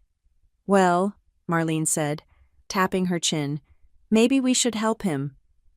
I looked at her, shocked. What? Not help him get away with it, she said. her eyes gleaming with a strategic light. "Help him dig the hole deeper. He wants you to sign something fine. Let's invite them to sign something." She walked over to the window. "If we just go to the police with this, they might claim Tyler was joking, or that you manipulated the text. But if we get them in a room with official witnesses, and we get them to admit on the record that the first signature was fake." "A trap," I said. "A settlement meeting," Marlene corrected. "We tell them you are willing to discuss a solution. We tell them to meet us at a neutral location, not the house, not a coffee shop. A notary public," I said, catching on. "Exactly," Marlene said. "A notary office has cameras. It has a sworn officer of the state present. We tell them we are going to sign a family repayment agreement or some nonsense. We tell them that if they sign it, agreeing to pay back the debt, you will drop the dispute." "But the dispute is already filed," I said. "They don't know that for sure," Marlene said. "They are operating on fear. We use that fear to get them into the light." I looked at the screenshot of Tyler's text. "Just sign this one time." I sat down and drafted a reply. I stripped all the anger out of my voice. I stripped out the compliance officer. I channeled the old Savannah, the sister who just wanted everyone to get along. "Tyler," I typed, "I can't just sign a retroactive letter. That is not legal. But I am willing to meet, if we can get a formal repayment plan in writing, notarized. So I know I am protected. I might be willing to talk to the landlord." It wasn't a lie. Technically, I was willing to talk to the landlord. I was willing to tell him exactly which prison my brother was heading to. "Meet me tomorrow at 10 in the morning at Innocent Associates Notary Services on 4th Street. Bring Mom and Dad. If we settle this, we settle it on paper." I hit send. The response was immediate. "Thank you, thank you, thank you," Tyler wrote back. "I knew you wouldn't leave me hanging. We will be there. I promise. Vanna, I am going to make this right. You are the best. You are the best." I felt a phantom ache in my chest. 3 days ago, that text would have made me happy. It would have made me feel valuable. Now, it just looked like bait. "They are coming," I told Marlene. "Good," she said. "I will call my friend at the notary office, and maybe I will call someone else, too." "Who?" "You will see," she said. I looked down at the dossier we had built, the IP logs, the deleted emails, the screenshot of the confession, the credit report. It was a heavy stack of paper. It was a weapon made of wood pulp and ink. I wasn't going to that meeting to sign a repayment plan. I wasn't going there to make peace. I was going there to close the book. "Get some rest," Marlene said. "You need to look sharp tomorrow. You are the lead prosecutor." I nodded. I closed my laptop. I walked to the guest room and lay down on the bed. But I didn't sleep. I practiced the timeline in my head. 7:45, view, 7:52, sign, 7:52, driving. I repeated it like a mantra. It was the rhythm of my liberation. Tomorrow, they would walk into that office expecting the Savannah who folded, the Savannah who paid, the Savannah who apologized for taking up space. They were going to be very surprised when they met the Savannah who kept the receipts. The Office of Innocent Associates Notary Services was designed to be forgettable. It had beige walls, industrial gray carpet, and a distinct smell of laser printer toner and lemon disinfectant. It was the kind of place where people signed wills, transferred car titles, and finalized divorces. It was sterile, it was neutral, and it was perfectly wired. I sat at the long, polished oak table in the conference room. Aunt Marlene sat to my right. We had arrived 30 minutes early to position ourselves. I had chosen the seat facing the door, the seat typically reserved for the person running the meeting. Marlene had placed a single manila folder in front of me. It was closed. At 10 o'clock exactly, the heavy glass door at the front of the office swung open. My family walked in. They looked like a group of people who had been inconvenienced by a minor traffic accident, not people who were walking into a legal ambush. My father, Frank, was wearing his business casual polo shirt, the one he wore when he wanted to look approachable but authoritative. My mother, Diane, was wearing oversized sunglasses. hiding eyes that I assumed were puffy from the tears she had used to manipulate me on the phone yesterday. And then there was Tyler. He looked terrible. His skin was sallow, and he was wearing a hoodie that cost $300 but looked like he had slept in it. He wasn't looking at me. He was looking at the floor, tapping his leg nervously. Trailing behind them, like a persistent shadow, was Uncle Dale. He had his phone in his hand, held low against his chest, the lens already peeking out. He couldn't help himself. He was addicted to the spectacle. "Well," my father said, pulling out a chair at the opposite end of the table. He didn't say hello. He scraped the chair legs against the floor, a harsh grating sound. "We are here. Let's get this over with so I can get back to work. I had to shift a meeting for this." "Hello, Dad," I said. My voice was calm. It didn't waver. "Hello, Mom. Tyler." "Hi, honey," Mom said, her voice trembling slightly. She sat down next to Dad and reached across the table as if to touch my hand, but the table was too wide. Her hand hovered in the empty space, then dropped. "I am so glad you decided to be reasonable. We didn't sleep a wink last night. We were so worried about you." "Worried about me," I repeated. "Or worried about the landlord." Tyler's head snapped up. "Can we not do this?" he snapped. "Can we just sign the paper?" "You said on the text that if we came, we could settle it." "I said we could discuss a settlement," I corrected him. "I said I needed everything in writing." "Fine," Tyler said. He reached into his hoodie pocket and pulled out a crumpled piece of paper. I wrote it down. Savannah Hayes, retroactively authorized the signature on the lease for 1500 River Road and agreed to be the guarantor. Just sign it, and I will pay you back the deposit when my funding clears next week. He slid the paper across the table. It was handwritten on notebook paper. It looked like a hall pass written by a truant middle schooler. I looked at the paper, then I looked at Tyler. "You want me to sign a confession," I said. "It is not a confession," Tyler said, his voice rising. "It is a solution. You are making such a big deal out of nothing. It was one signature. Savannah 1. You act like I killed someone. I was doing it for the family business. You are blowing this up because you are bitter about your little graduation ceremony." "My little graduation ceremony," I said slowly. "Yes." Tyler threw his hands up. "We get it. You were sad. We didn't show up. Boo-hoo. So now you are trying to torch my life to get even. That is petty. Savannah, that is low." I felt Marlene tense beside me, but I placed a hand on her arm to steady her. "I am not here because I am sad. Tyler," I said, "I am here because my name is Savannah Hayes, and that name belongs to me. It does not belong to the Hayes Family Trust. It does not belong to your real estate schemes. It is mine." "Oh, for God's sake," my father interrupted, slamming his hand down on the table. "Enough with the drama. We are a family. Families share burdens. Your brother needed a leg up. We used your credit because yours was the only one that wasn't leveraged at the moment. We were going to pay it back." "We always pay it back."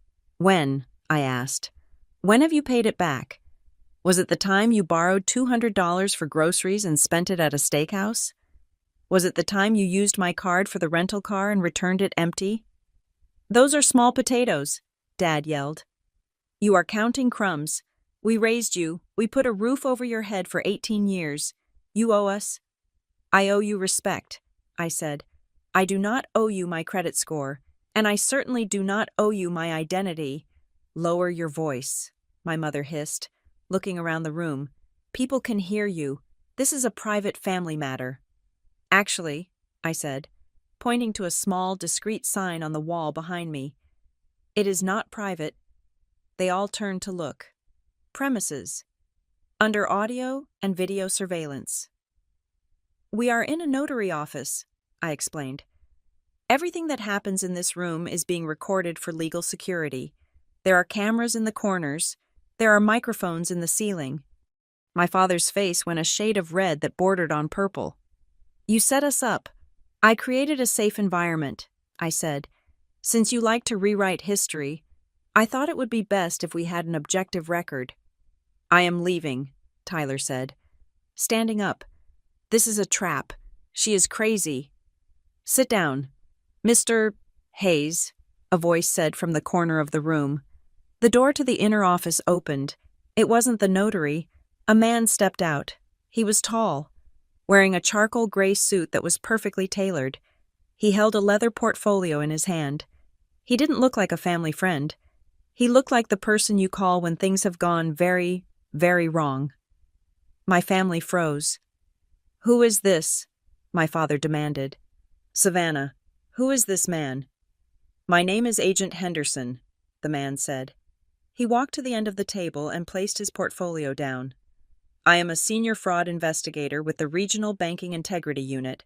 I work closely with First National Bank. The room went so quiet, I could hear the hum of the vending machine in the hallway.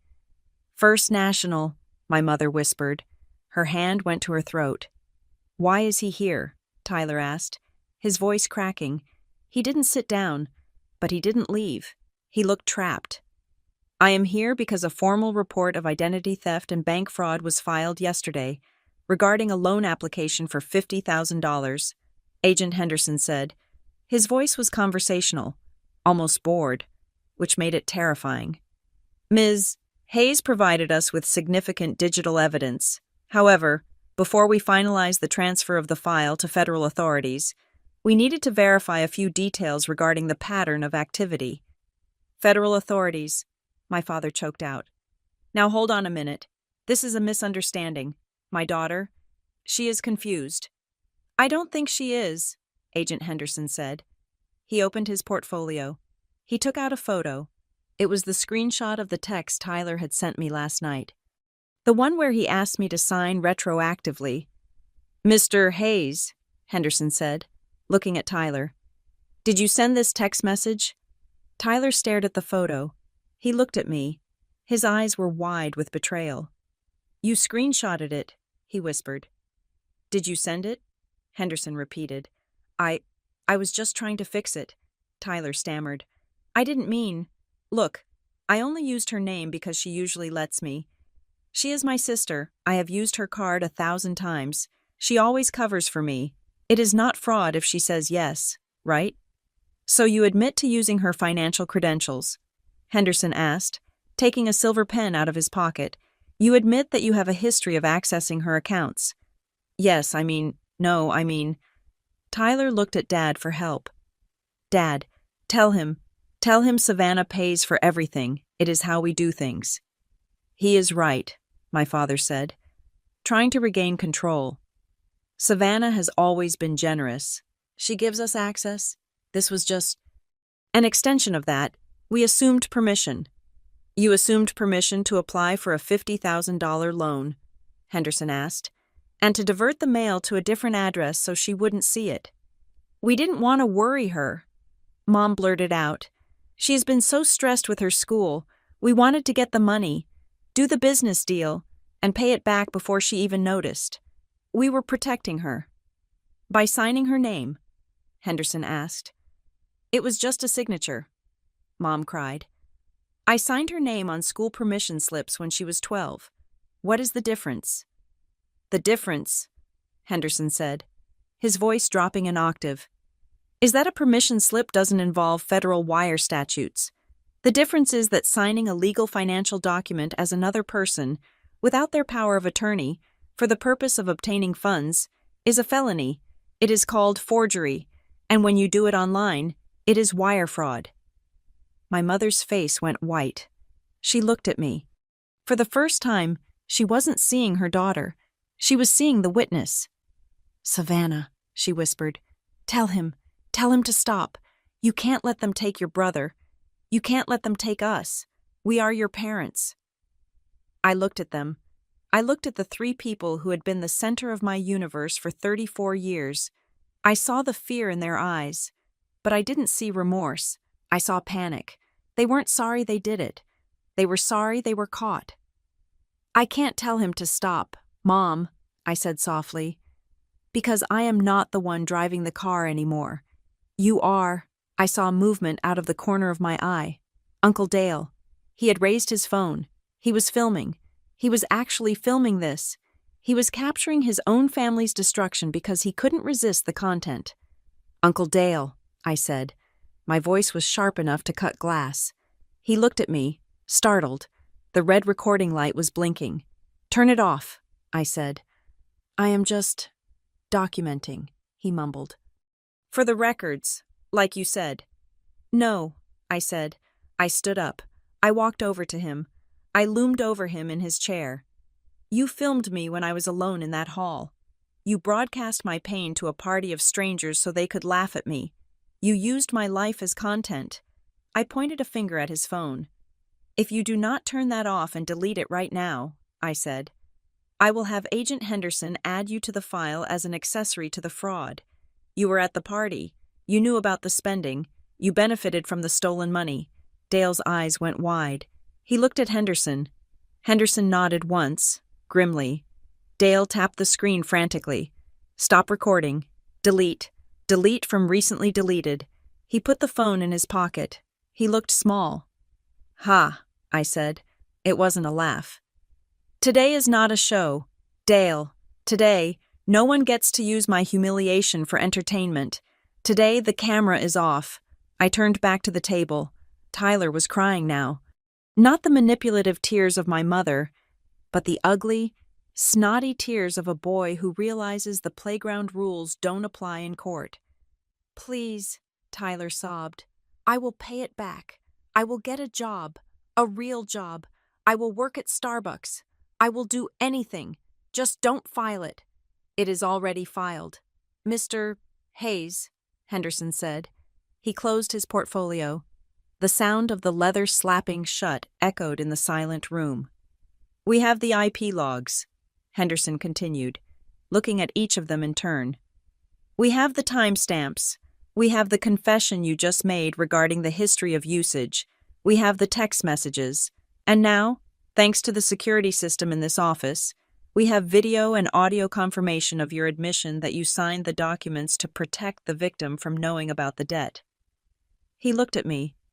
"Ms. Hayes," he said, "the bank has completed its preliminary investigation.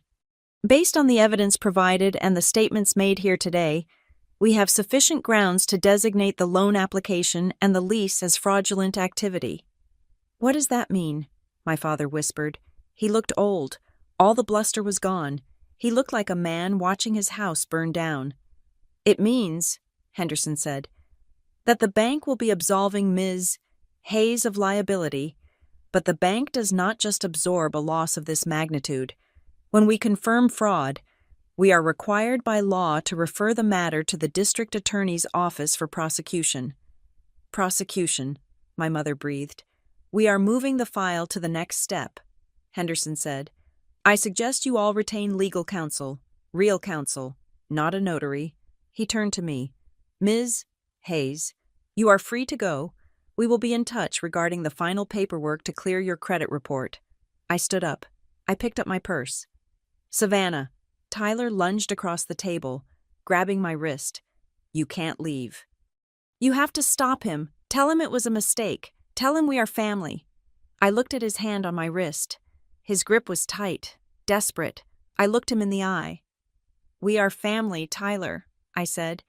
"That is why this hurts. But family doesn't steal $50,000 from you and then laugh about it at a brunch." I pulled my arm away. His hand slipped off. "I didn't send the police to your door," I said, looking at my parents. "I just opened the door you knocked on." I turned and walked toward the exit. Marlene was right beside me, behind me. I heard my mother start to scream. It was a high, thin sound of total despair. I heard my father shouting at Henderson. I heard Tyler sobbing. I pushed the glass door open and stepped out into the street. The sun was shining. It was a bright, clear Tuesday morning. The air smelled of exhaust and coffee from the shop next door. It smelled like the real world. My phone buzzed in my purse. I ignored it. "That went well," Marlene said, adjusting her glasses. "Is it over?" I asked. "The lie is over." Marlene said, "Now comes the cleanup." I took a deep breath. I felt light. I felt empty. but in a good way, like a room that had finally been cleared of clutter so the renovation could begin. "Let's go," I said. "I have a graduation to celebrate." The fallout from the meeting at the notary office was not a slow burn, it was an explosion. Once Agent Henderson formally transferred the file to the federal authorities, the machinery of the banking system ground into gear with terrifying efficiency. Within 24 hours, the temporary freeze on my credit became permanent. The $50,000 loan application was flagged as criminal fraud. The lease agreement for the house on River Road was voided, triggering an immediate eviction notice for Tyler. His investors, the few who had actually considered putting money into his vague portfolio, vanished the moment the word investigation hit the grapevine. The landlord, furious at being duped with a forged signature, threatened to sue for damages, but since Tyler had no assets and no income, there was nothing to take. Tyler was not just broke, he was radioactive. 3 weeks later, we sat in a different room. This was not a beige notary office. This was the conference room of a mediation firm downtown. A room with mahogany tables and a view of the city skyline that Tyler had always felt entitled to own. I sat on one side of the table with my lawyer, a sharp-eyed woman named Elena, whom Marlene had recommended. On the other side sat my parents and Tyler. They looked smaller than I remembered. The bluster was gone. The arrogance had evaporated. They looked like people who had been trying to outrun an avalanche and had finally been buried. "We are here to discuss the terms of the civil settlement," Elena said, opening a thick file, "and to finalize the restraining order." My father cleared his throat. He looked tired. His polo shirt was wrinkled. "Savannah," he said, not looking at me but at the space between us. Can we pause the legal talk for a second? I have been looking at the accounts. I can liquidate my retirement fund. I can pull out $10,000, maybe 12. He looked up then, his eyes pleading. "I will give you the 12,000, he said. "It is a down payment. We will pay the rest over time. Just tell the district attorney you want to drop the charges.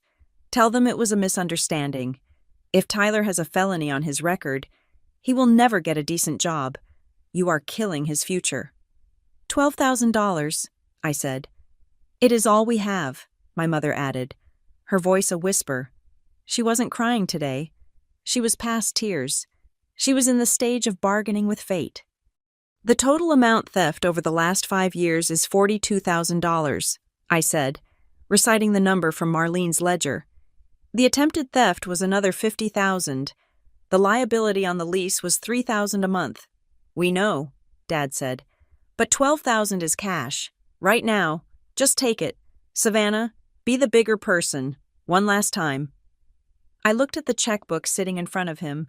It was the same checkbook he had claimed to forget on the day of my graduation. "A partial payment does not erase a crime, Dad," I said. "You are trying to buy my silence with a fraction of the money you stole from me.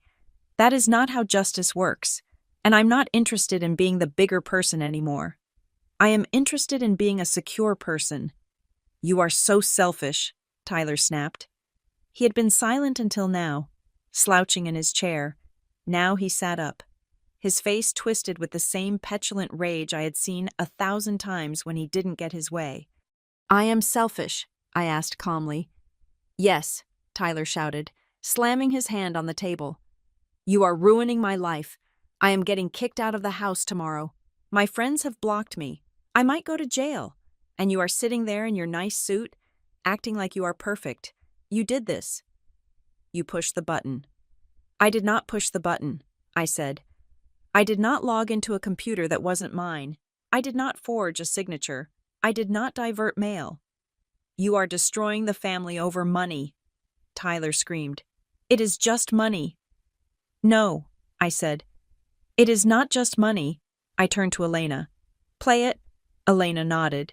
She connected her laptop to the large monitor on the wall. "What is this?"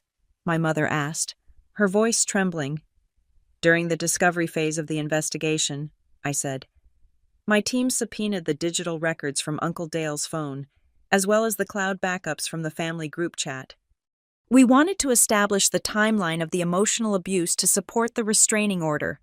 The screen flickered to life. It was the video from the graduation hall. The shaky footage showed the rows of empty chairs. It showed the dust motes dancing in the light. It showed me, standing alone near the stage, looking at my watch, my face a mask of anxious hope. Then, Uncle Dale's voice boomed from the speakers. "Ladies and gentlemen, a graduation with 0 guests." But the video didn't stop there. This was the raw file. This was the part I hadn't seen until my lawyer found it. After saying the line, Uncle Dale laughed. It wasn't a nervous laugh. It was a deep, belly laugh. "Oh, man," Dale's voice said on the recording. "That is pathetic. Wait until the guys at the party see this. Tyler is going to love it." The camera panned down. On the screen, we could see Dale's thumb tapping on his phone. We could see him selecting the video file. We could see him sending it to a group chat named Tyler's Big Day. And then, in the background of the video, which was still recording, a notification sound pinged. It was a text message coming into Dale's phone. Dale read it out loud, chuckling. "Tyler says, keep filming her. We need a sob story to tell the investors so they feel sorry for the family and sign the check." The video ended. The screen went black. The silence in the conference room was absolute. It was heavier than the silence in the notary office.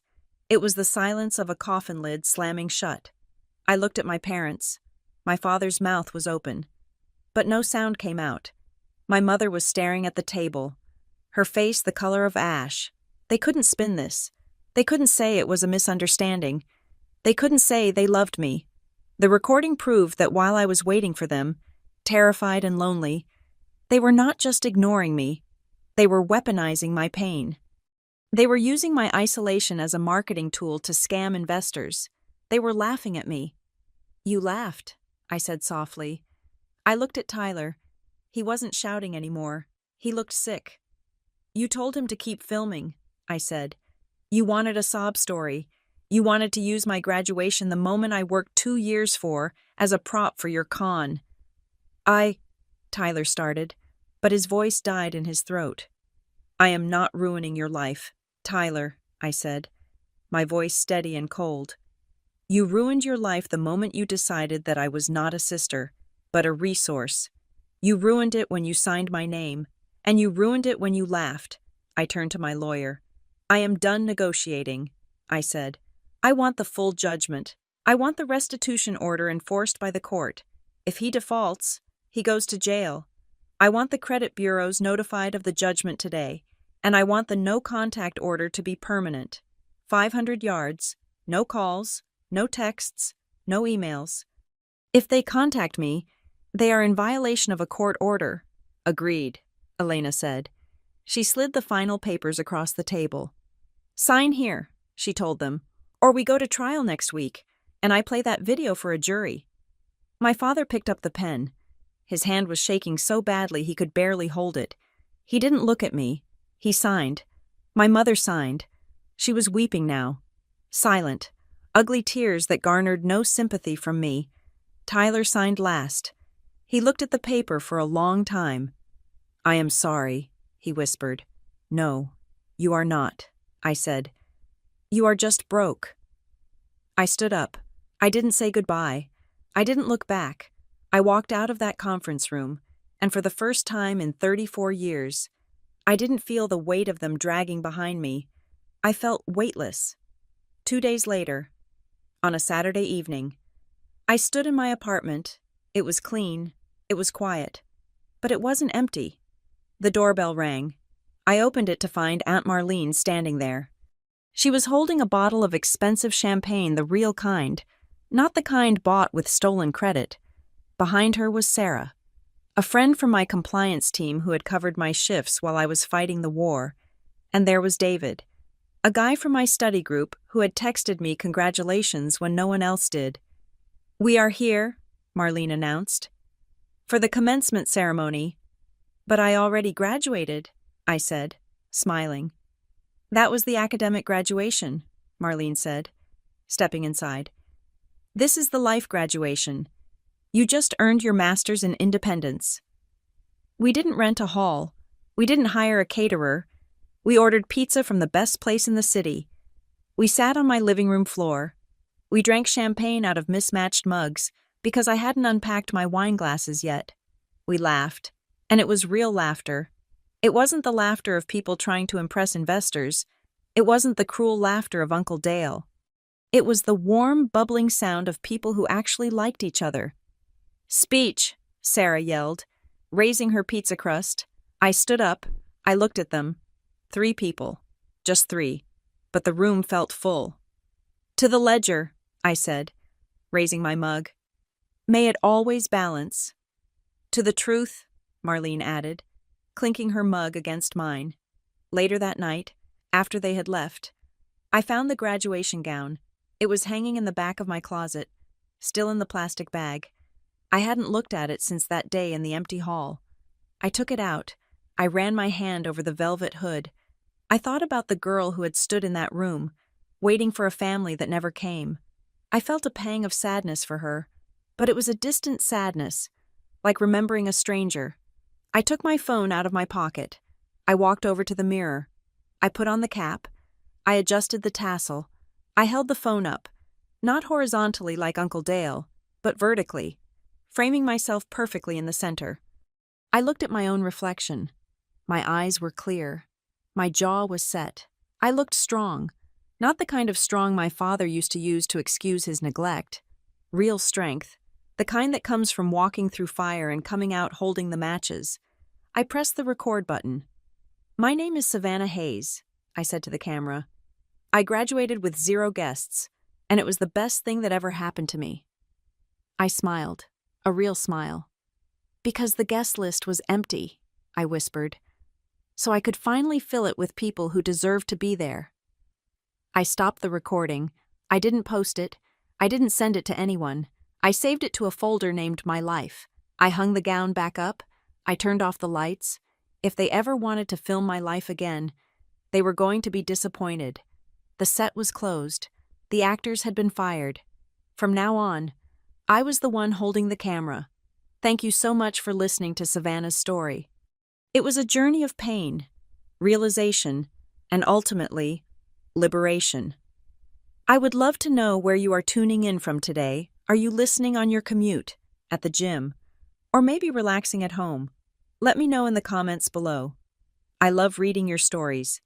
If you enjoyed this story and want to hear more tales of justice served cold, please subscribe to the Maya Revenge Stories channel, like this video, and hit that hype button to help this story reach more people who might need to hear it.